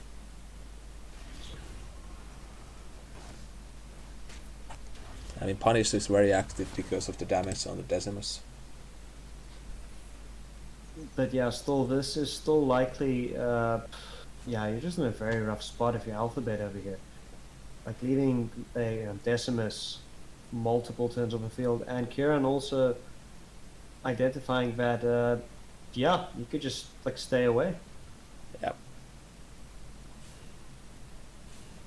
Playing out of any Chakram or Grimoire or potential, like, big swarm payoff plays, keeping his distance from those minions. Yeah, still having a lot of inevitability with Decimus in this corner over here. Yeah.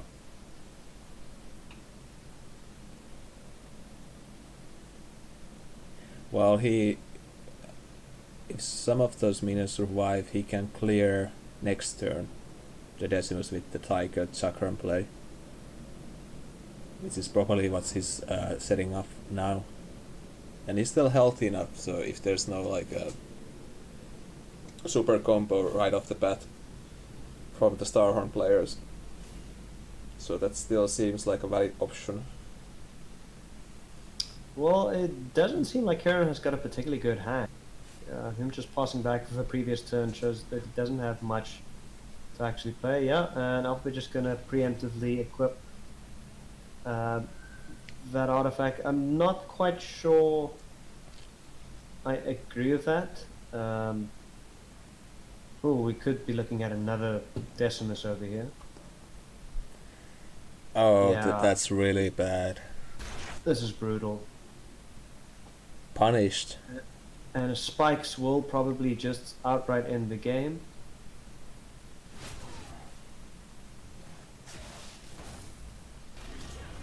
Well, at least he gets the spawn, but now it doesn't really matter too much. Now he just needs to heal up.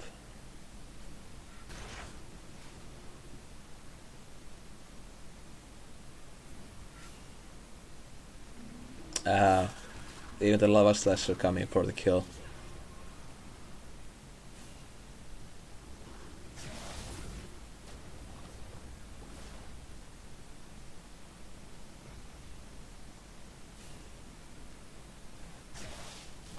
Kieran trying to get this Sarlacc just to spawn as far away from these Decimus as he possibly can.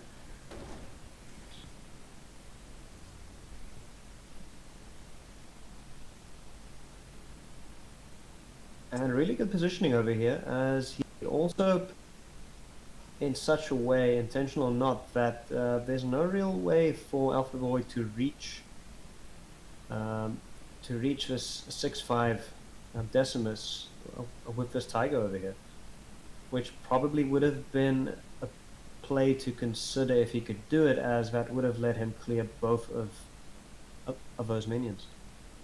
Yeah.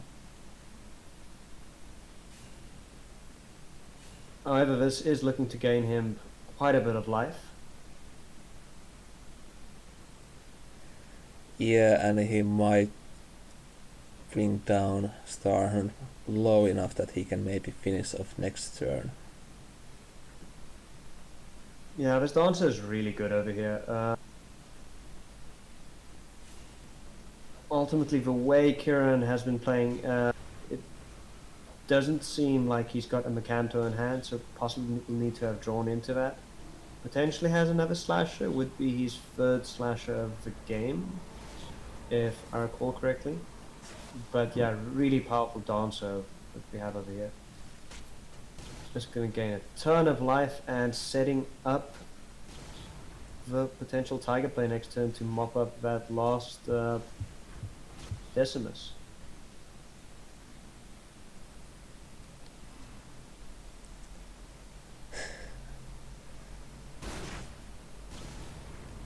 Ouch, ouch, ouch, ouch. Yeah, what a turnaround, huh?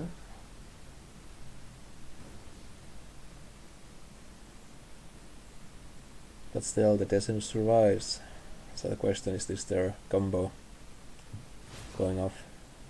Yeah, the Decimus survives, but unfortunately Kieran just might not have enough mana to chain spikes together here, and with this perfect protect he's got going, is also not going to be able to clear these minions.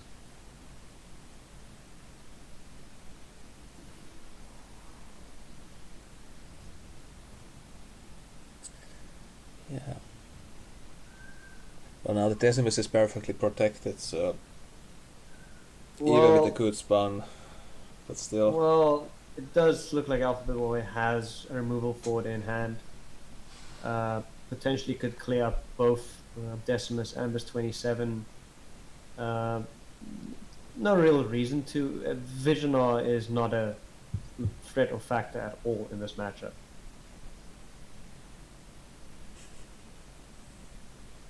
Magma obviously not having any of the movement tools that Songhai has.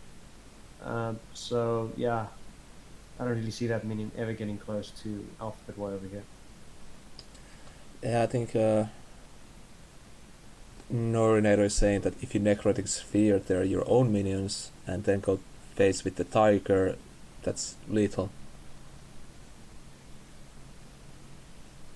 No, that is actually a good observation. I would think a play like that is not something that you normally do, so it would be an easy one to overlook in this instance.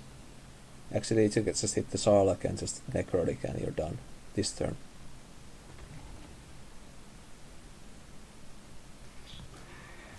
Yeah, it seems like he missed it as well.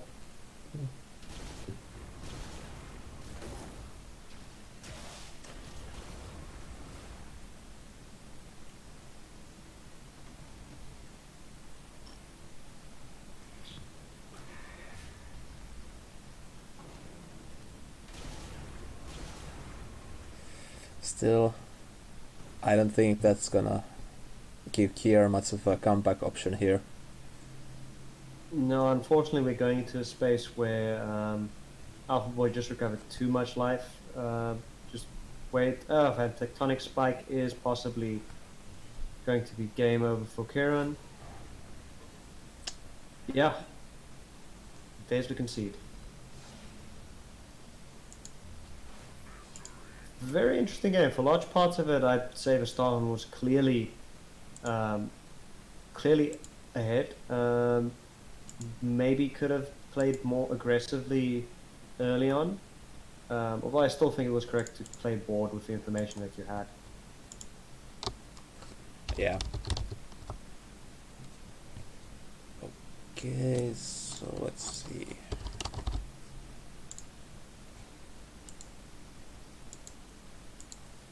For the next game we have Riva versus Ragnora. As soon as I find the game. It was lethal, Zoan, but as I mentioned, like playing Necro on your own minions might not have been something that immediately came to mind, which we could have sort of seen as soon as he played that first sacrifice, that he just completely missed that. Yeah. I mean, I honestly missed it before you pointed it out.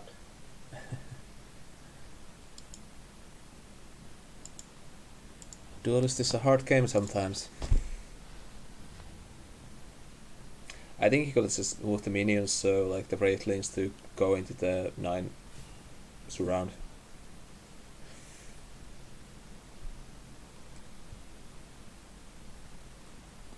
But alright, we have once again United Kingdom Vanquishers versus United States East.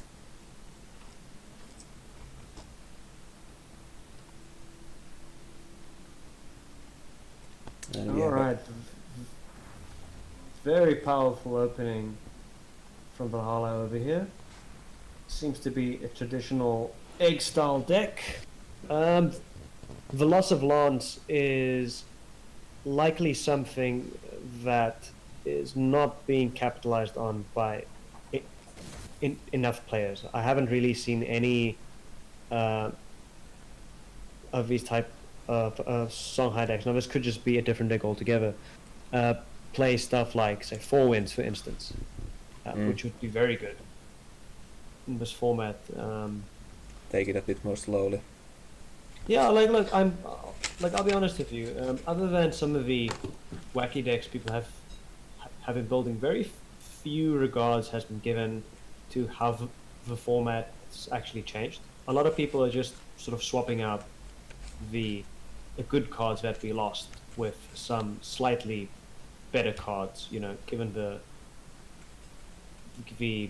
given card pool, and not enough, to my mind, has been a thought has really been put into deck building on how those bans impact what we'll ultimately see play and how to capitalize on that.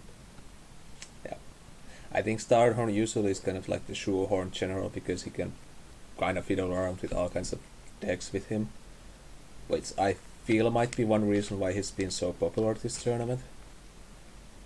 I hope this replace is not stuck. But also, like, I think like Songhai wasn't particularly hit too hard by the bans, which probably also explains why the faction is so popular.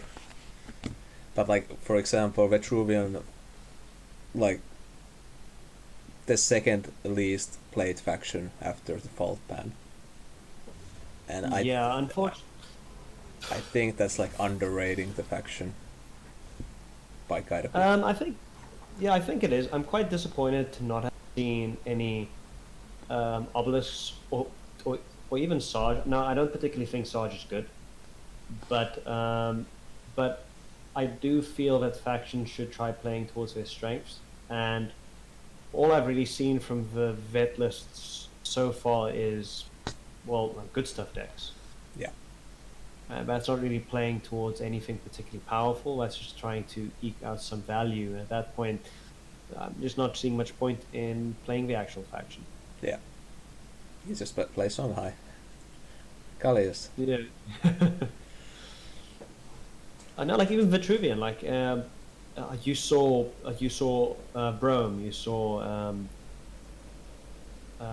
you're seeing now eggs, you're seeing spears. How good would Ka have been? Like even as a shake-up, now that card's not banned.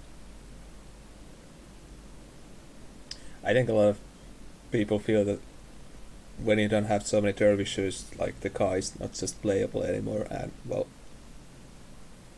I'm not totally sure I agree with that, but yeah, I can't say I really agree with that. I think there's space for a more aggressive styled, like aggro vet deck. Yeah. That could potentially top off with cast similar to like you would, what do you call it, a Tiger or something like that. Yeah. And Vetruvian still has like a lot of good cards on the 5 slot because the 5 slot is the most populated slot in Vetruvian. So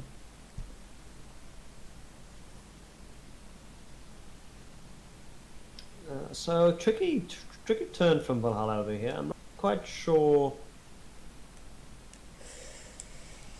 you want to play this the is a Lava tough one. Slasher, but you don't want to play the Lava Slasher. Yeah, you don't want to play the Lava Slasher, but you also don't want to take damage. You've clearly seen the Spear, so you know this is a burn list. You see the Geomancer, so you know there's a lot of Phoenix Fires waiting in your future. So yeah, like a really tough one at the moment. And he can't even get rid of the spear this turn, and you're not developing any big threats on the board, so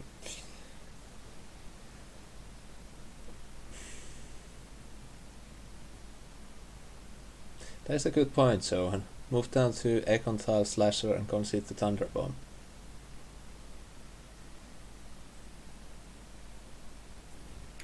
Yeah, but this is one of those cases where I don't think to really play around Thunderbomb.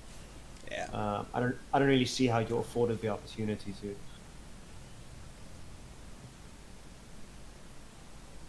Just one of those points we talked about earlier on, even if you know you see it coming with Song High, you still cannot play around it. Yeah, and unlike playing around a Mercantor with spacing your minions, this is just like really tough. Like there's no real way he can position here. Well, not like for that exact turn anyway. Yeah, there we see it. There's the Thunderbomb. And honestly, we might just see this Phoenix Fire going face here. Because why not? Gets rid of the artifact. Potentially there's argument for just getting rid of the Metallurgist. That could enable future heals, but yeah, I just feel comfortable going face, and yeah, we're creating some distance. Valhalla does have the Ecmorph in hand, so if he has potentially a lot of damage in hand, but he still needs a few cards more. At the same time, the combo is not going to do him any. Mana has got Spear up, as effectively the 3 attack is going to block any Egg Fortitude nonsense. The Egg will not be able to have enough HP to survive, and there we see it. So maximum of 5 damage over Mercantor. Oh yeah, really tough one. You would have loved to have had Manital to be able to play a Mercantor and make an egg over here. Yeah, pretty rough.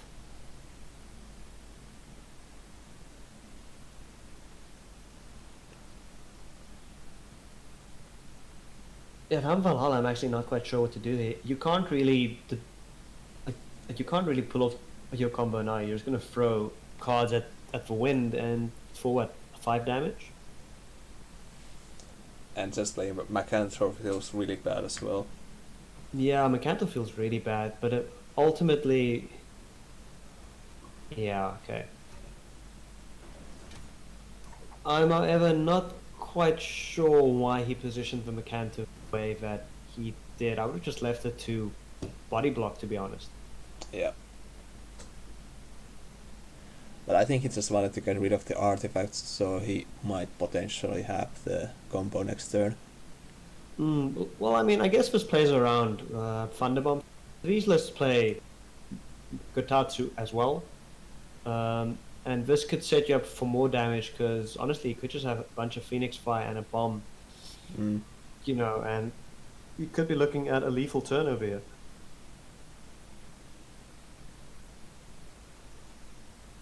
Mr. Mad calculating damage.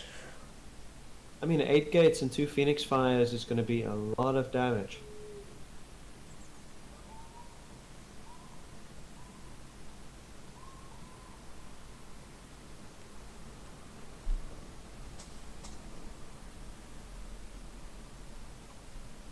does potentially look... No, Ghost Lightning is going to clear up this board.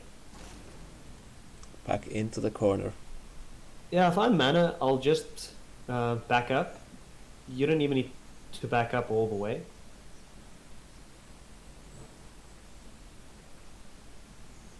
But sure, just create some space, make sure you still have that spear equipped, playing around the combo as much as possible here.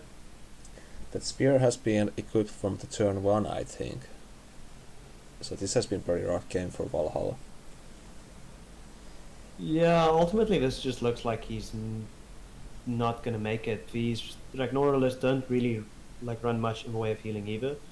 And he's just not gonna be able to remove that spear.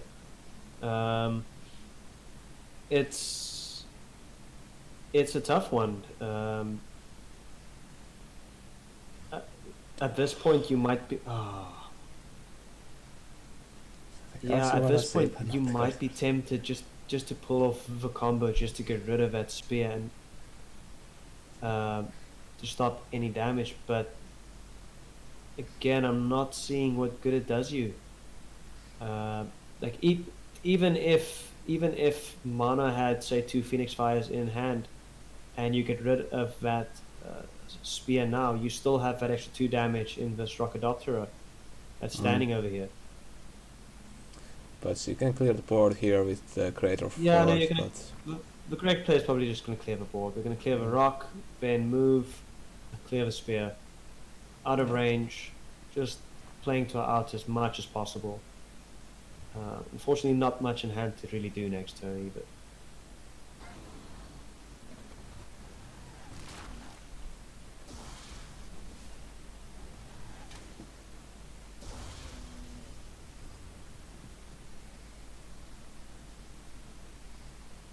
So 5 cards in hand. Then damage opponent.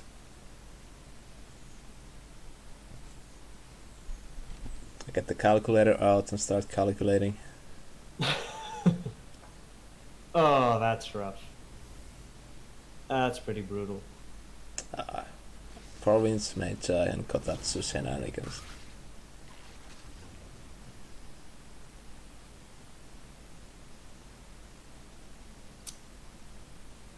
And no eggs. Unfortunately, as Valhalla, you're in a really rough spot. You don't really insight, but at the same time, you can't really give up your extinction event, as that is basically how you're looking to win in this matchup. Yeah, you're gonna have okay. Well, that's the Well, save. we can clear the 4 wins. But again, it looks to me like it's just too little, too late. Phoenix Fire up next turn. We know he's got the Boulder as well, so a simple 8 gates will finish this match if mana has it.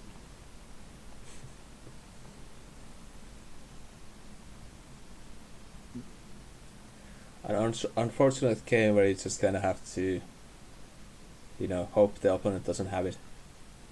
Which seems very unlikely, but you have to play your outs.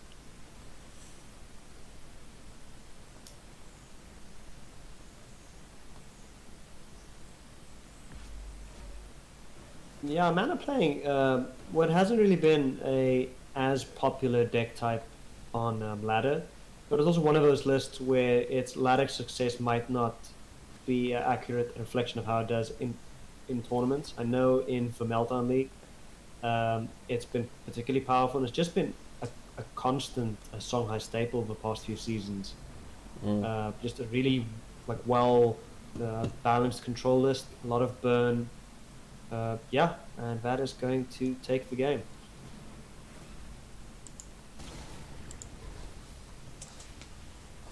Another lizard bites for dust. Unfortunate game, but so the dice goes sometimes.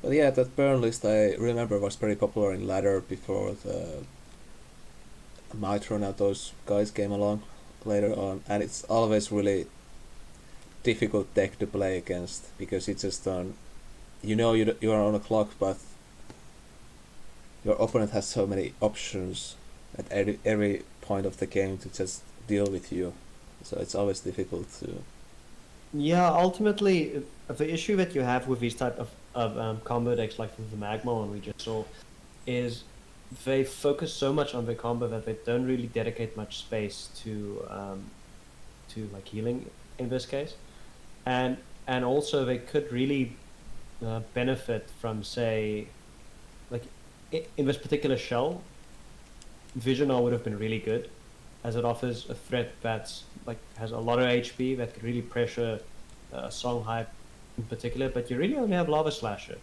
Everything else just falls neatly into that spear range of, everything. Every card I draw is just going to be able to remove all your minions with ease.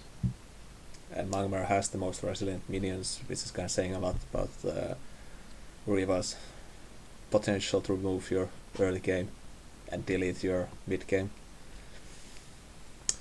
But alright, that was the set list for the day, I think.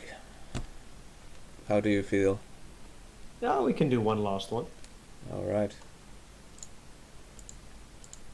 Let's see.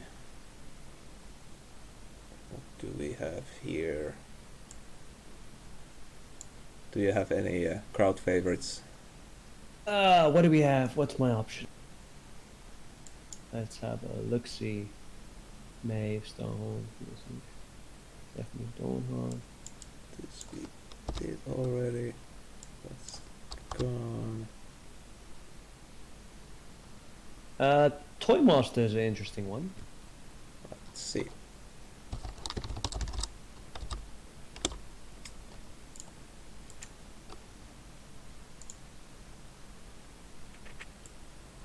Let's move this a bit out of the way.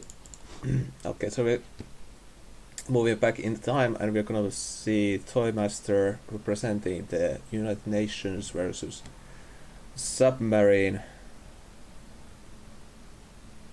And I did absolutely not pick this match because he's playing against an Australian. Right.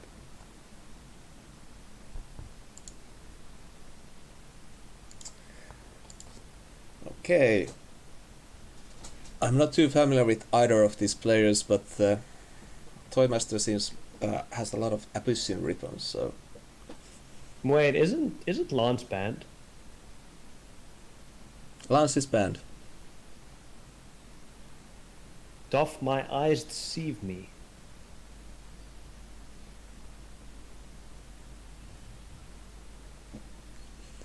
This is awkward.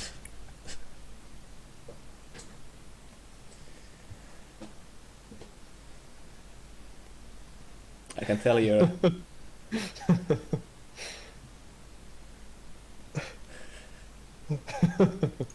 Yeah.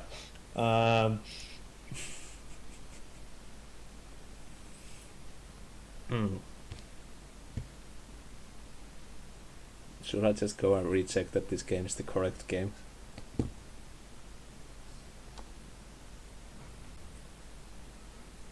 I mean, we can check that at the same time. Yeah, that'd be quite awkward if that is the case, as the ban list is quite clearly stated. At the same time, it could be a honest mistake. Yeah, for But sure. yeah, I don't know. That's a bit questionable to me. Yeah, it might be just the case that he forgot that it's actually banned. No, this is the game. The Toy Master versus Submarine playing Sephiron, so...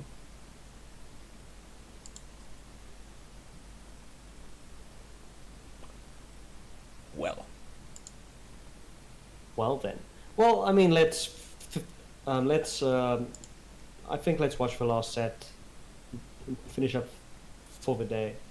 Hopefully, hopefully he realizes that the card is banned and decides to not play it. Otherwise, we might need to relook that win of his. Yeah, so the Luvalon is in fact a banned card, so I'm sure Alpha Centauri will have some words with people. What is the actual ruling? What happens? I don't even know. I know that previously in the league, Flash being a example of something that's been restricted or banned before, that players have realized and not just played it. Yeah. I'm like, ultimately, like, look, you're just hurting yourself by doing it. But as you move on into event, I think in future weeks that'll just be a straight up game loss. It's not really something that, Yeah. especially with as small a banned pool of cards as you have. So that's not really a mistake you should be making. And these games were kinda late, I think, so I don't know. Maybe tired minds. But anyway, we have Cyprianus versus Ragnora, and this Ragnora seems more good stuff Magmar than like X, for example. You have Earth Sphere and you have Bloodbound Mentors and Rage Binders, so Yeah, like, look, I've always said, and you could sort of see it with the decks that we've had on display here. The lists that are performing well are also the lists that can transition into that late stage. You know, they have a combo mag decks which also respects that, you know, that they need to have healing, that they need to have, can't just be all in on the combos. And in general, that's what I always also joked that DA this format would suit his style of play fine, because you really do need more well-rounded base of cards, you know, your light benders, your EMPs, even if that disrupts the flow of your deck a bit. But especially in a tournament and like this, where you don't get to sideboard cards, you need to be as well-rounded for every game as you can be. and here we can see Cyprian list playing second Wish, Columns, Blood Tears, trying to play it all around. And yeah, and this second Wish going to be particularly rough to deal with this early. This drag no real way to get rid of. you have the Wild Incubator on the 4-mana slot, so probably gonna be Egg-Morph somewhere as well, but using Egg-Morph on a 4-2 is still kinda... you'd rather just tank the damage, to be honest.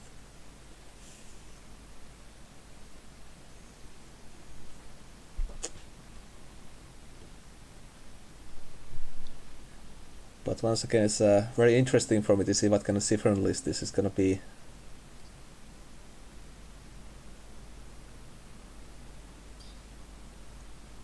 Well, Submarine already down to 3 cards. I'm guessing we're going to see a Celebrant over here. Yeah, potentially looking to draw some cards. Oh, we could even be looking to potentially steal that Bloodbound Mentor outright now we're on 6 mana, which I think does seem to be the case. A lot of that's really good. a lot of stats on the board, and still that 4-2 hitting face. Denying all the mana.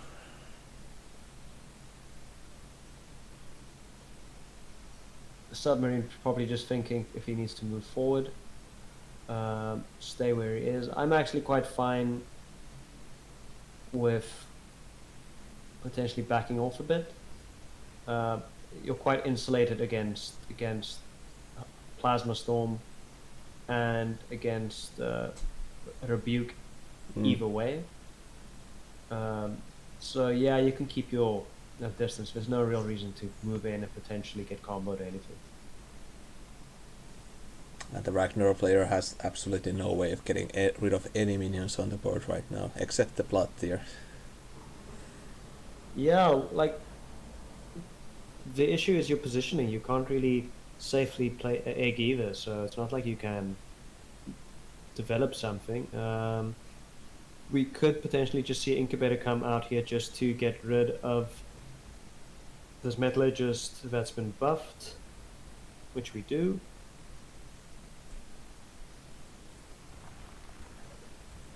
Next turn, hope for a good Macantor turn. Well, you can actually hold off on Mercantor for the time being. You could be waiting to set up 7-mana Mercantor and Fortitude to Oh, get that rid of would be his really good, yeah. yeah, to get rid of his 5/5. Just set up your eggs. So yeah, even while he's in a demonic position, it's 2 cards in hand for Submarine. So potentially he needs to put some pressure on here because yeah, in a turn or two, looks like Toymaster will be able to run out that Picanto and just mop up this board. If he plays Blood of Air here, I think that's a huge mistake. Surely there's no real reason to do that. The Incubator isn't really any threat. You can clear the egg. Without it, you'd be pushing like 2 damage at most. If you don't have any cards to play, just hold on to them, I think. Is it Inceptor? I have no idea. It's Inceptor. I thought it was Incubator. That would have made sense. Duelyst doesn't make sense. Now I remember. You birds that don't fly.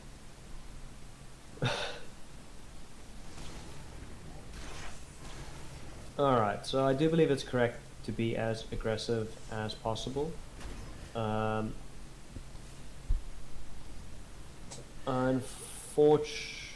Yeah, no.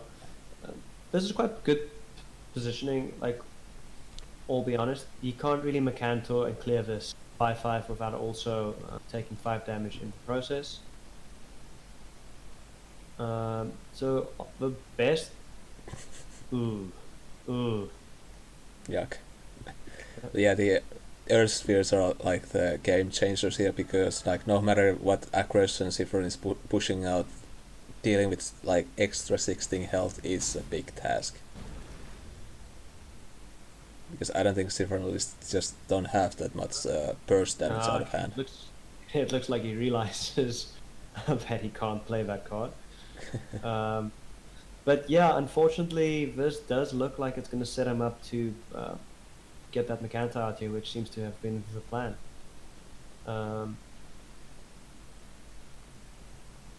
It's interesting to see if he's potentially playing something like a Mirage to punish that. At the same time, I'm not so sure if Mirage would be a very popular card to bring into this format, given Magmar's relatively lackluster state in the competitive settings. But Magmar is a very popular faction in this tournament, so I will be bringing it. Definitely. Actually, I just bring it all the time because I like the cards. I mean, it's still really good. Like, you get a lot of value even from using it on stuff like Shadow Dancers, on Four Winds. You know, it can be particularly backbreaking on Painters from Oxes, you know, so there's tons of value outside of just using it on Mercantor. That EMP though. Do you think it's too early or is it just like, you know? No, like, look, again, Vitruvian in general doesn't have much in the actual burst, so I'm actually very content with taking 7 to the face and clearing both of these cards here. And very nice positioning over the Mercantor. Yeah. Yeah, sure. I think the correct play is to take the 7 damage to the face, play the Mercantor, buff it a Greater Fortitude, and clear both of these minions. Yeah.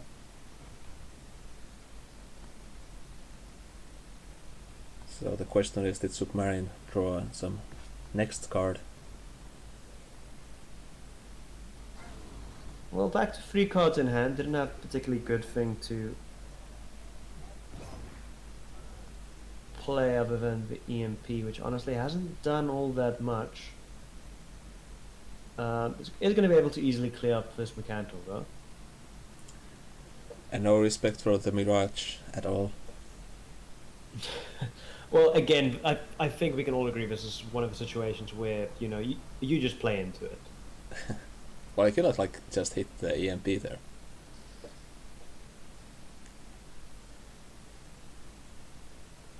Because I don't think What do you mean? you are on a particular clock as the Ragnar. See, the problem is if you had just if you didn't clear the EMP that turn, he could potentially box you in which case, like, you wouldn't be able to play the Canto anyway. Mm. So I still think this is the correct play, even if you go quite low on life. Like, again, they don't really play much in the way of burst damage, so you should be feeling fairly safe if you're Toy Master over here.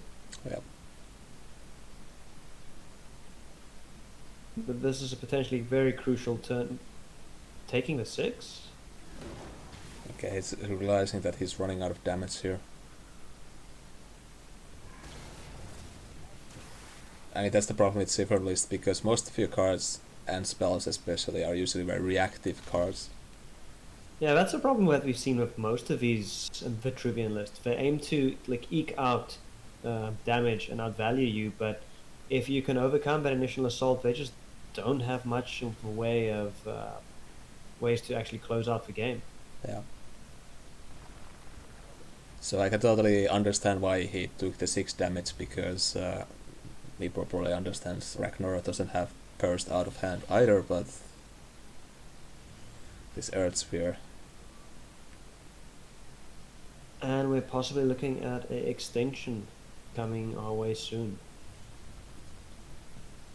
That Zoodic Charm will, like, just finish the game, I think. Like, I don't think Submarine like, surely, has any answer to surely you're just gonna surely you're just gonna look to get that charm out, play the like, play as many of your eggs as you possibly can and set up a big extinction. And honestly, even 2 of them means that Vladimir is not going to be able to do it. Yeah, so if I'm Submariner, I feel pretty rough at the moment. I mean, if Toymaster didn't have those spheres, he would be down to 3 health right now. Oh, Zon, I'm absolutely with you that one. Honestly, Charm is a far more offensive card to me than Lance. Like, look, Lance is incredibly powerful, too much so. I think that could easily be a 2-mana card, just to put it in contention with Natural Selection as a egg deck. But yeah, Charm is particularly rough to deal with in a clean manner for a large range of decks not named Songhai. Well, this Sirocco is pretty good here. Oh, Sirocco, that actually changes quite a few things. The Zoodic Charm no longer is, like, as appealing. Still very strong.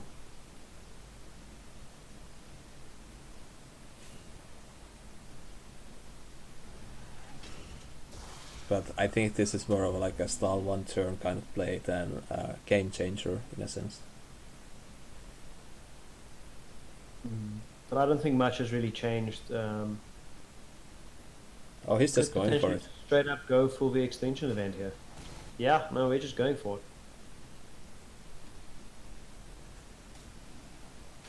We can forgive the lava lands now.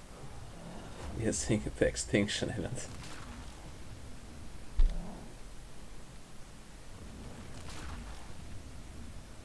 I'm not quite sure why he would not go face those golems aren't in range of his general. You could really push some, at least with the top one, you could have pushed some damage over there. A little bit too conservative for my liking. There seems to be the Blood of Air. The Blood of Air getting out, which again we predicted. So yeah, I'm really missing that 6 damage over there. Yeah. Just doing 12 to face will be, I think, just fine.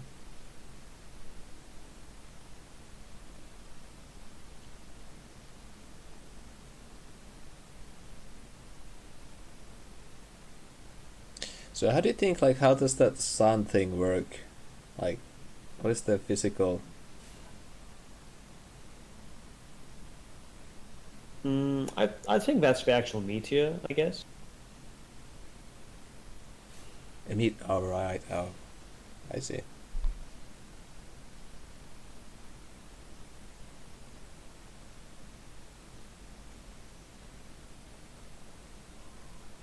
Yeah, so the correct play would be to move this celebrant all the way down. Just to get it as far away from the minion, so I don't really like the way he's positioned that. But again, Vitruvian just not having any real way to convert the board presence into damage here. Yeah. 2 cards in a hand. And we're potentially just going to see the charm come out.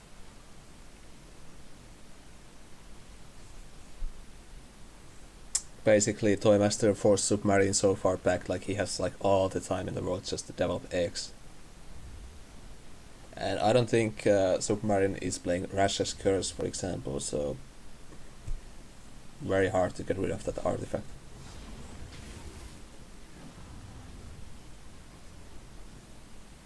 Okay, CD, very funny. You can give Noran his account back.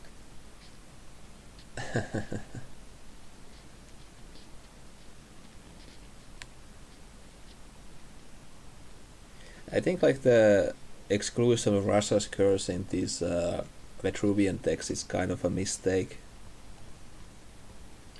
It's just a really good catch-all card. Like even if you're using it as something like it and say First Wish or Primus just to get rid of a early bandit is just an option that we see a lot of these decks simply do not have. A lot of the times it's bending over backwards to these early threats, which you really don't need to. You've got an option there.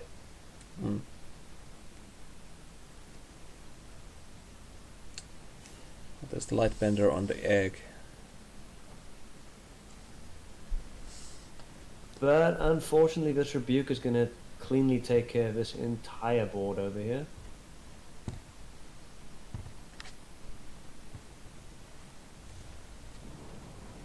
Toymaster slightly punished for not going face earlier. We could have had a way faster game on our hands.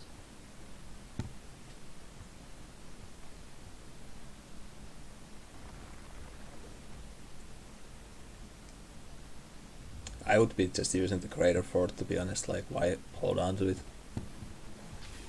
Like, the game is technically over already.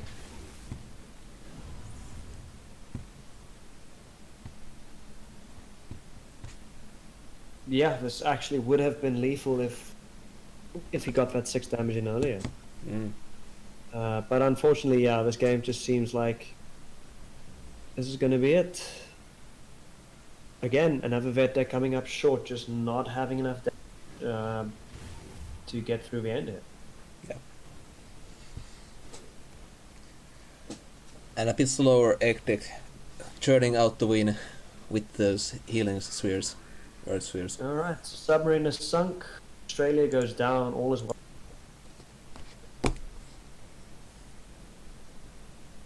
Alright, I think that's it for us.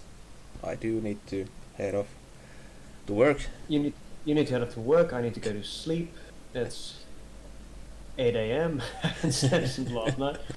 Alright, yeah, thanks a lot for joining this very tight-knit production we've got going over here. Yeah, and we'll look forward to seeing you next week. Yeah, absolutely. Thanks for coming, and thanks for hosting with me, Jay. It has been a great pleasure. Yeah, absolutely. See you around later, bud. And once again, remember to send those games to us so we can